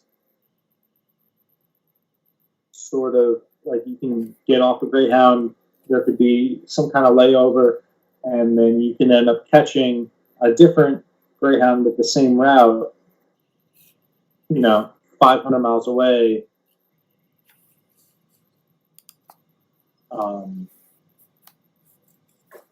Going to the same place. So I would be on the bus, I'd be off the bus. I've longboarded through a couple states, maybe a couple 100 miles, and I eventually got to LA. I went down to Venice Beach, which is weird because this is sort of where I'm close to now. And I met a few people. I met my homie Gray, which was weird. He showed up in Venice Beach coming from Louisiana. He liked to travel. He played music. He's an excellent guitar player. I pretty much showed up in Venice Beach, and I was like, I'm not going to waste my time. So I managed to get a job right away. I was cooking at this really trippy restaurant, just kind of kept my ears open. And it was almost comical. This guy pops out, and he's like, talking to himself, like, now where can I find a damn good cook around here? Like, how am I gonna? I think that's my cue. I'm gonna walk over and ask him what's up. He was like, yeah, I'll hire you on the spot. Do you want to cook the rest of the day and then come in tomorrow? I was like, yeah, totally. So I had a job in like a day. It was kind of weird. I was just going on feeling at this point. Adrenaline. I'd gone 3,500 miles in a week and a half, maybe something like that. And then eventually was here for about a year. Met my buddy Greg before that, and then he was looking at my art, and he was like, "You were painting what looks like the Columbia Gorge," and I was like, "What's that?" So we just started traveling. He was just like, I don't know. I was like this catalyst. Like he was traveling with some not so cool people, and I guess I gave him the courage to tell them to get out of here because they were not so cool. And yeah, and we just started playing music one day on the beach, and we really made some awesome stuff. So he was like, "Heck, I'm going up to Oregon. Do you want to come?" And I was like, "Heck yeah!" Like I had been there for maybe a week. What I said was, "All right, give me about a week or so. I'm going to tell this place I'm cooking at. I'm going to be cooking there after a week. Let me get my other check so we have like extra stuff." And yeah, and he was like, "I'm down. Sounds good." So we started traveling. We went right up to Oregon, and I don't know, met a whole bunch of his friends. I made some really cool friends. Then eventually I had my one friend River come over. I was probably in the Dalles, Oregon, and around Hood River, and across the water from Washington for maybe almost 2 years. And it was weird. At one point, we were traveling down. We were going to go back, loop, hit Florida, and then eventually go back to New Jersey, New York, say hello to our parents, stay for the holiday stuff. We were doing some work in Washington, where, like a lot of states, certain things are legal. We were working on some farms, and those same things are not in Arizona. So I got in trouble in Arizona. Big trouble. Was not fun. That's all cleared up now, but it took me about a year or so. I arranged, after leaving the place that we were held in against our will, those kind of places, we went to Oregon. It was like, this is where we know people, this is where we need to be, blah, blah. They were like, all right, fine. So I worked, tried to save up money, and was starting to figure out how to get myself out of that trouble, mainly time. Then eventually, eventually when I was living up in the gorge, I met Teeps, and it's almost like the rest is history from there. It was weird. Met Teeps, I was like, this is why I came out west. This is really strange. Sort of knew it. It's that airbender stuff. This like this is pretty weird. It's that airbender stuff you talk about all the time, right? Like it just works out. Absolutely. And that's how I kind of got to where I was anyway. And I had signed up for one more festival that was in Arcata, California, which was a good ways away. We went there, we did the festival, but I had like this really weird feeling. And at the same time, my buddy looks at me and he's like, yeah, so you're going back to Oregon, aren't you? And I was like, yeah, I think so. I think I have to do that. He was like, all right. He ended up going back to New Jersey for a temporary time. And it was interesting. I stayed with her pretty much right away. She's in school in Oregon. Then we had gotten a place around right before Christmas, like 2 years ago. The landlord, we're still dealing with this. The interesting landlord that we had set the place on fire. So it was like a kind of skirt on a record, made like this whole bunch of big steps to, all right, we're gonna get this place. It's really nice, master bedroom kind of thing, and then pretty much an empty house. Nice. It's a big move. We were only there like 2 weeks or something like that. He set it on fire, and then we ended up having to randomly just move in with her dad. That was, I mean, it was all right. I did some random work. I worked for her dad's friend as a house painter. That was pretty cool. Then I found a work at a stable, probably around and I met travel and stuff.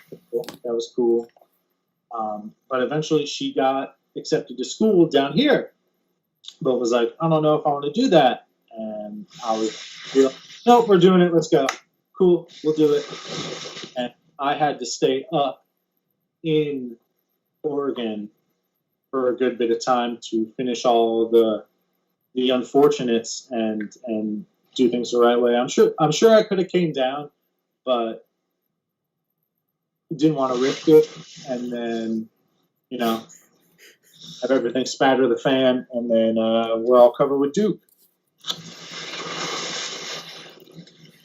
So now I'm here. Now I'm here in California with Teebs. With Teebs, you got Teebs in the Pokemon game as well. Yeah. Well, she ended up gravitating toward it harder than. She's like, "What's this stuff?" I mean, she's like, "I love this stuff." Like, she's super into it now. It's pretty funny. Adam was like hugging the mic. It got a little bit loud there for a second. I'm sorry. We're sitting here texting each other to make sure that we got this straight. But I think it's a good segment. Dave, thanks for telling us all about you. I think I answered some of the questions, or River helped us answer some of the other questions that we had.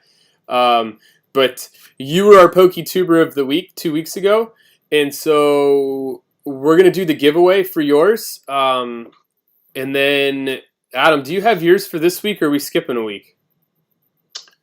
For the PokeTuber of the week? Yes, sir. If not, I got another one. If not, I got another one. Because I said if not, I've got another one because I was like back and forth last time. I mean, we talked about it. Go ahead. You can have one. There's so many. Yeah. All right. We're gonna run the giveaway. Maybe. We went dark. You want me to back off the mic? Yes. You're like you. Where did it go? There we go. Now I got it. All right. So we're up. We had. Let me just make sure that nobody else grabbed new stuff. All right, we had 15 people enter. Oh. And it's going to be Mo again. Watch. Small Openings SG. Woo! Go support Dave. Hashtag Third Eye Artwood. Well. Ollie O. International. It is. It's crazy. I think we've said more international than we have local for the giveaways so far. Malta and all over the place, right? MD, I thought won. MD. Yeah, it was crazy. All right. Who's your PokeTuber? No, you had one. I picked the last one. I will let you have it. It may even be the same one No, that I ahead. have. Go ahead. You prepped this? No. I don't want to get too close to the mic.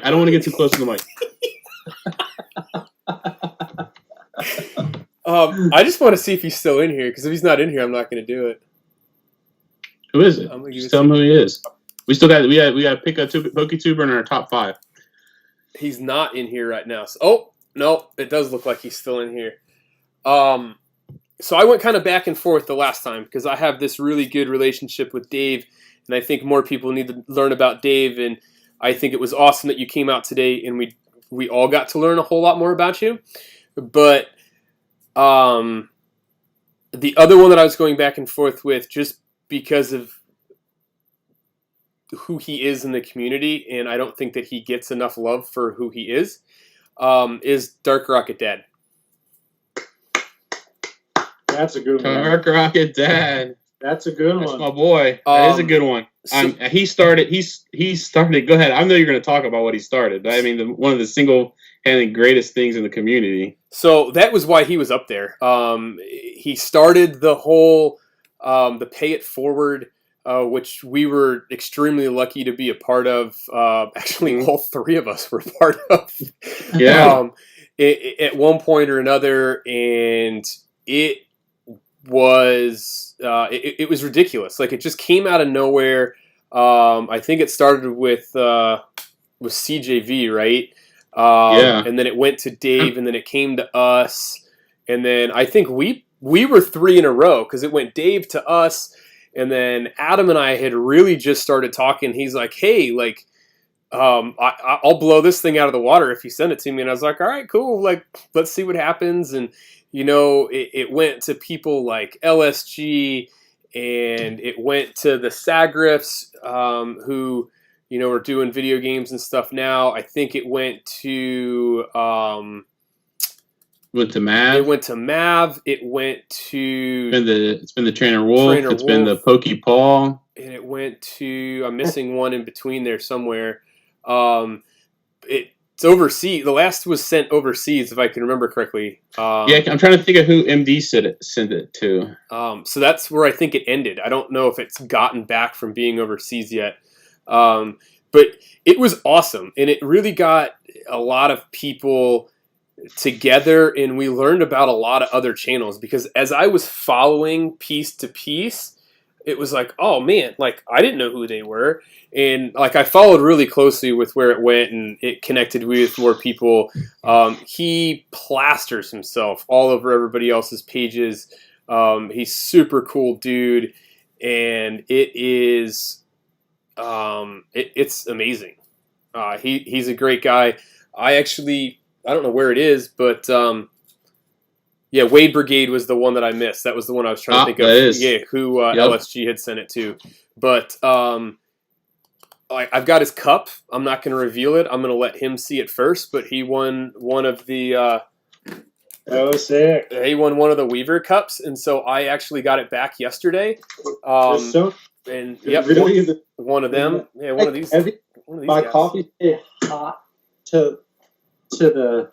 Actually burned my tongue hot for like 2 hours. So it's awesome. He's an awesome guy. So Adam, I hope I didn't really steal your thunder too much, but I think he deserves it. I actually just got done sending him a mystery box. You did. He talked about it earlier. So you guys go check out that video. Yeah. Yeah, I just watched it this morning. Oh, snaps. Snapsies. No, awesome choice. I mean, that single-handedly was like the coolest idea. Like, those are the types of things that I can't even think of. Like, it was super cool idea. We'll have to think about the giveaway. I want to do it that's something Team Rocket oriented. So we're gonna have a like. You come up with the hashtag. They can do it, and we'll just surprise everybody with what it is. You mean to come up with the hashtag? You come up with the hashtag, and it'll be a mystery Team Rocket based giveaway. Yeah. That one, just make it simple. Just hashtag DRD. Okay. Hashtag DRD. Because I mean, like, DRD is I mean, that's what I call them. Yep. Just hashtag DRD. And then we'll go from there. And then it'll be it'll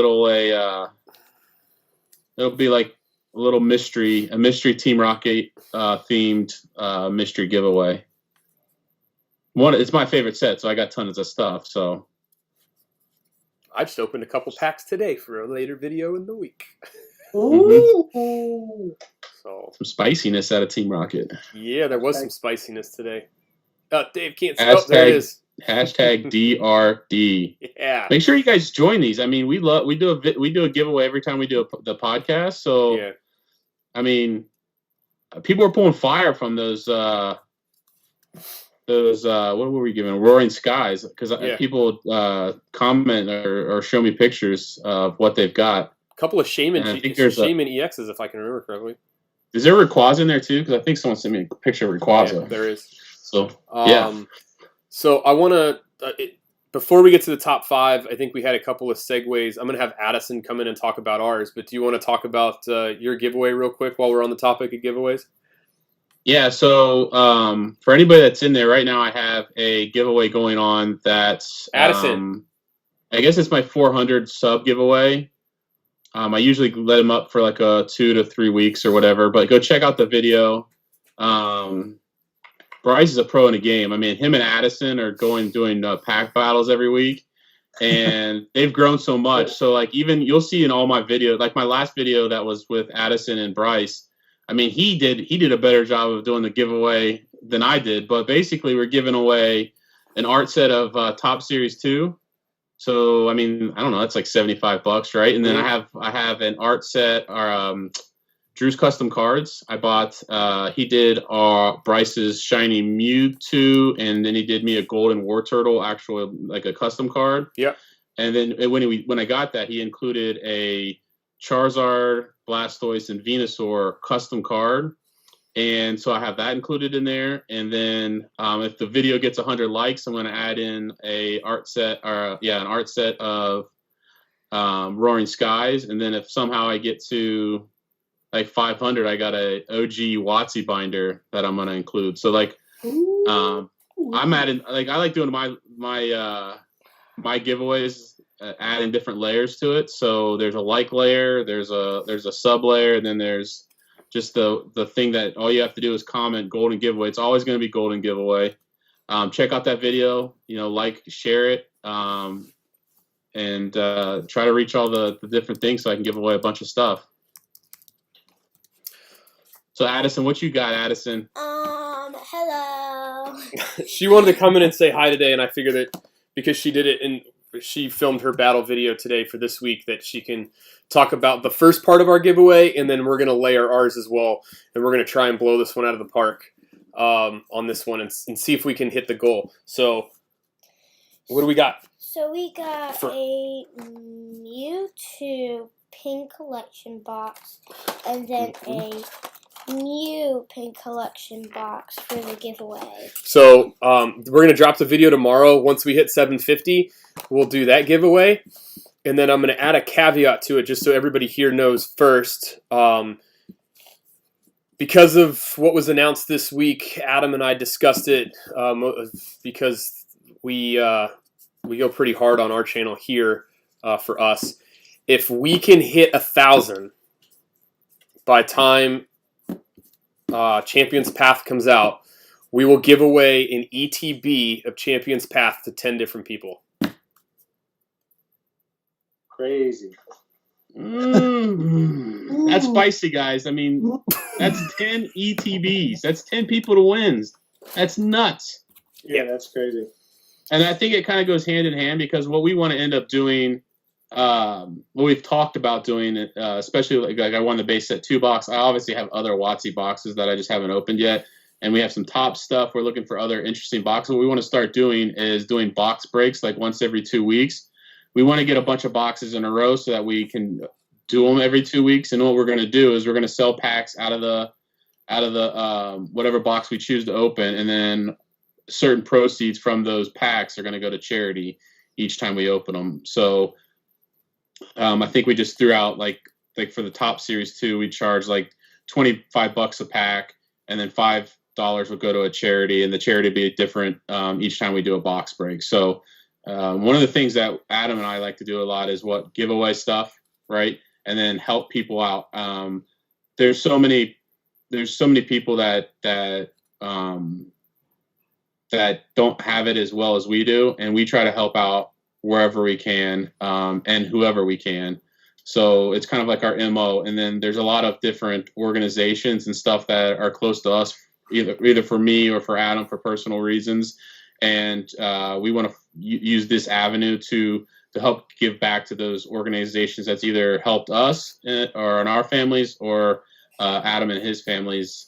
So that's the way that we want to do it, and we want to make sure that we can, reach as many people as possible. And this is one of the ways that we're going to try to do that. So, and that's the whole thing is we wanted to start sometime in the fall. With that, and we do a lot of live streams, and Christy and I have talked for a long time about how we kind of want to move forward, and a lot of it is doing the live feeds and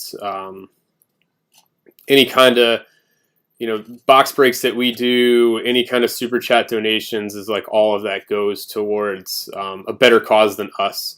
So it's not about us. It's about like what we can do to help and change everybody. I think those of you that know Adam and I pretty well, we try and help out everybody, and it just makes it that much better. So that's the push. I mean, we'll see what happens, but yeah, 10 winners with an ETB of Champions Path. That'd be pretty cool. We would definitely like to start giving back more and more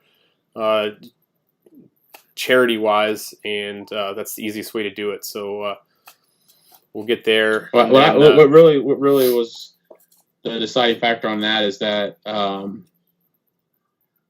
there's so many, there's 10 winners, right? So a lot more people have a lot more people have a chance to win. We can reach a lot more people than just giving one ETB to one person. And Addison left before I even asked her if I could join the pin collection giveaway. That was my one question. My one question, she's already gone. Yeah, you can. I'm gonna join you. I'm gonna join yours. But that's what we have going on giveaway wise. Dave, do you have anything going on right now? You always kind of have something crazy and spicy going on with likes or watch time. Dave, before even that, where can we find you? Where can we find you on social media? My other things. My other things. Hold on, he has cue cards. That's awesome. Here, you'll see. All right. Well, first, these are Comedy Gold. If you guys want to hunt these down and find Screenshot that. old ones, yeah, go ahead and screenshot those. Third Eye Evolutionaries, you're gonna find a lot of just old skateboarding, weird stuff like that. Appalachia Cascadia, there's some music. Super Public Animal is it doesn't really do me any, like, I don't watch these, I don't comment back on these, but there's some old goodies. There's some funny things on these, but of course you got the YouTube Dave Third Eye Artwood. You type in Dave Third Eye, it'll pop up. If you type in, And I want to say one thing about his videos is everything's different. You have no idea what he's going to upload at any minute. Whereas there's some PokeTubers out there that you're like, oh, I kind of, the newer set, and their personality and how they're going to be. This you have no idea. Like the dancing, the intros alone are worth trying to figure out, what's he going to do next intro wise. So before we get into, just because this is the Dave episode, before we get into the top 5, because I think this one's kind of exciting, is Teeps around? Because we can't have Dave without saying hi to Teeps. Like, I heard her earlier, but I don't know if she's busy. Well, the thing is like, I feel like they say, like, behind every man is a strong woman. Like, I don't even know if Dave would have been able to get on to Skype if it wasn't for her. I mean, like, for the first like 10 minutes of the call, all it was a black screen and him trying to figure out how to get the video on. With Teeps yelling at him in the background, like, stop touching it. Yeah, no, basically, with all the cool stuff I do know how to do, there's probably more things that I don't know how to do. Or not even don't know how to do. I'm not technologically impaired, but I would like to be, because that would be a good excuse for me not to do stuff. I don't like it. I don't know. But here's my Instagram, Third Eye Dave Art, that whole dealio. And Tiny! There she Tiny! is.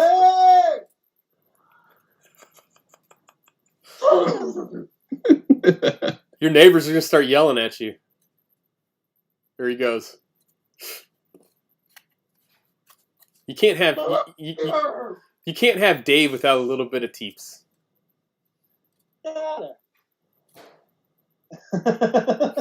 She looks like a Jawa. Hey, we wanted to say hi. Is it cold in California? It's freezing today. I'm sitting next to the air conditioner, so makes me feel at home. We just wanted to say hi to you. We want to say hi because you're a big part of the channel now. Yeah, it all started on the duel where he was pulling in Oregon and you were pulling in Cali. Those are so awesome. Yeah, they were. Those were fun. Those eventually became our, like, I don't know. I was looking huge forward to those just because I'm a tiny part of the channel. Yes. Ooh. I see what you did there. Yeah. Got him. Yeah. That was actually really good. Oh, wait. These tiny poles. So what we're going to do, we're going to open a flash fire. Ooh. Oh, that's spicy. I'm not messing around here. I like it. And then we'll get into the top 5. Boom. And then I guess there is a code, but I don't know what they do or if they work. They work. Aha. There you go. Like, I might have tried a couple today. How many do you do for the card trick? 3. 3? 3. All right. Teeps showed up to say hi. How about you say hi, honey? And then you hold them. What? Get over here. You hold them closer. Up. Crazy. In. There we go. It's too tiny. Right there. It's an Agrogs. Here we go. Avalug. Nice. That's it. All right. Yeah, we found this Trippy Flashfire couple 2014. It's crazy that they have this in stuff as vintage. I mean, it's an expensive set, but As Bailey would say, it's Litleo in the real world. ooh, that is cool. That's a trippy card. All right. Dude, a Gumi? That Scrub's cool too. Scrub? Ooh, Scrub just kicking it. Chilling. Hell. The- Wow. The Dragalge in the set's pretty good too. A badass pony top? It is. In the Rainbow Fartin' Bunny. On a mountaintop. Oh. Oh, he's Just ate some Alright, Skittles. Oh, gold's there. That's a cool card. All right. Then we got this thing. Oh, okay. It's a Weavile reverse. Yep. And you got the Nice. super trippy Floette too. That one's, I like that card. Oh, that's actually a really pretty card. I'm down. They're all like that. Like all the flowers in that set kind of run together. It's cool. It looks like real besides the Floette itself. That's cool. All right. All Cool. right. Thanks, Teeps. Yeah. Thanks for stopping by, Teebs. No problem. She had to do the tiny pulling. I like I it. can't. I think maybe I opened one or two when I was just painting the other day live streaming, but it's almost impossible for me to open up a pack of cards now without tiny pulls. I can't do it alone either. Yeah. So It feels weird. I can't. It's like become the thing. And if I do, I usually have Adam on the other end of the line, and he's doing the same thing. The other night we opened like 100 packs together. Holy. Yeah, Like- it was. Christy was coming in, and Portia was coming in, and the kids were coming in. It was just like, yeah, whatever. Let's just go to town. There's no shirts on in my family, my kids. Top All right, five. let's go with the top five. So this top five is the top 5 new DA chase cards. The things that make them chase cards is either playability or collectability. So Adam and I talked about it. Obviously, I'm more of like a chase guy as far as like chasing the cards, but he has more wealth of knowledge as far as playability. So we kind of married the two together, and he has the top 5 list this week. All right, so just because of chaseability, I put the gold Rillaboom in there. The card looks really cool. You gotta love the monkey. So that one's gonna be in there. For playability, so I'll go back. The honorable mention are the 3 energy cards that are in the set. I mean, they're all gonna be solid. The new dark energy probably more so than any of the others. There is, and then the honorable mention for the Stunfisk V just because of Sudan.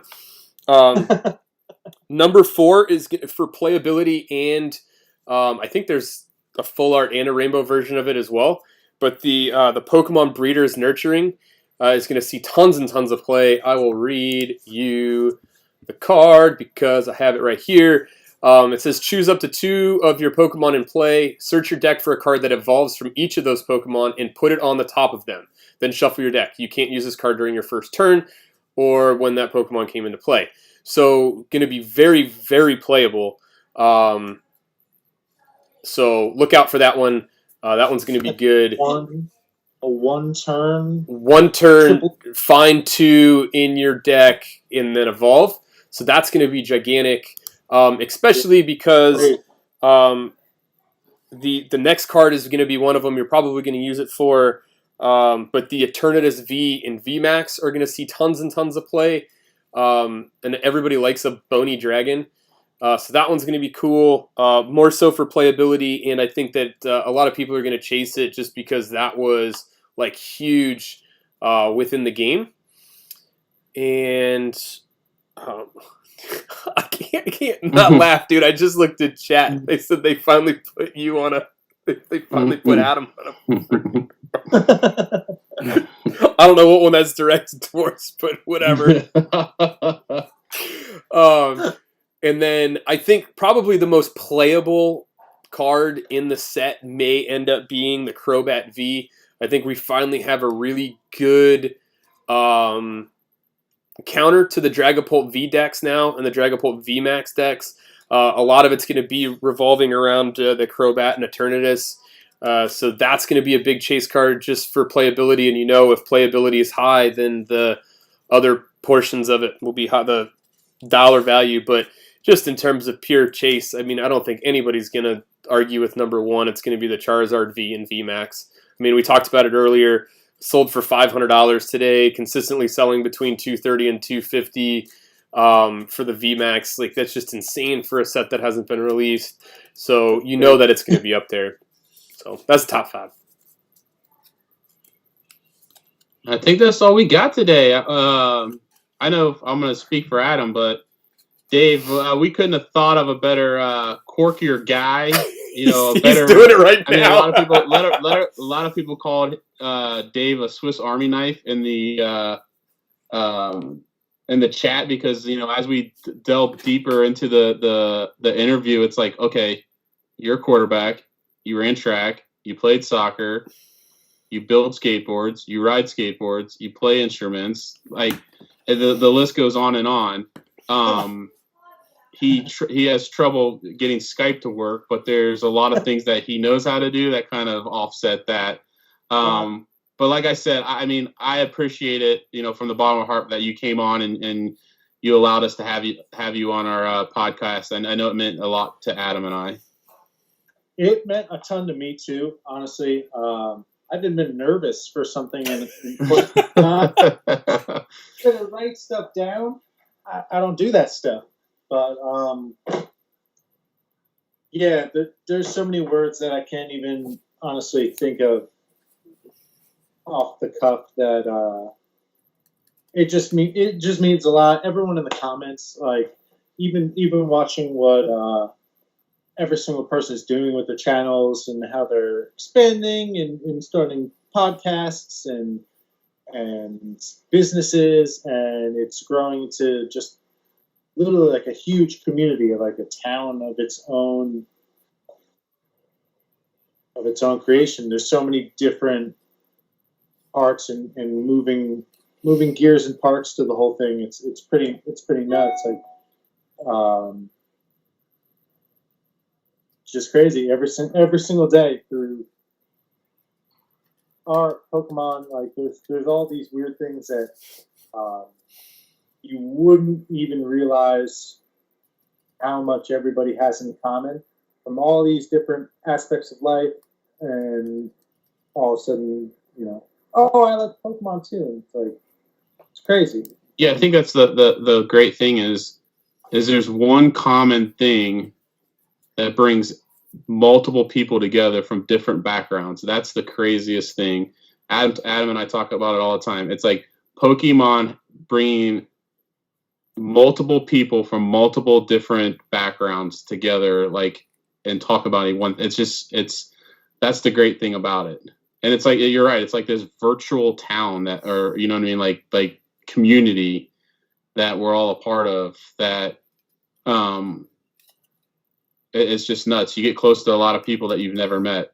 I mean, it's crazy. All right. But we'd like to thank everybody for sticking around with us. Definitely granted, we missed a week and we had a guest on, but a little bit longer than normal. But we definitely appreciate everybody for coming out. I'm glad we didn't have the technical difficulties I thought we were going to have. So everything worked out well today. Hopefully this one will get uploaded to Spotify. If you missed any part of it, you can either watch it here on YouTube again, or as you're riding along in your car, you can listen to it, because that's going to start being a thing with the uploads. Cool. But thanks, Dave, for joining us. It's been an absolute pleasure, and thank you for everybody for sticking around with us. The 13 of you that are still here after 2 hours and 15 minutes. So great stuff. We will not be here next week. I know in the description it says every week, but family and all sorts of stuff Christy's parents are in town next week. I think Adam's going to be chilling at the lake. So we're gonna take a break next week and then be back the Sunday. What is that? The 16th, which will be the Sunday after DA drops. So hopefully, tons of cool stuff going on for that. But for us, thank you everybody. Come check it out. And happy pack busting. And I'll leave it to the other guys to say peace. Oh, now she has something to say. All right. All right, guys. See you later. Thanks, everybody, for tuning in. Have a good one.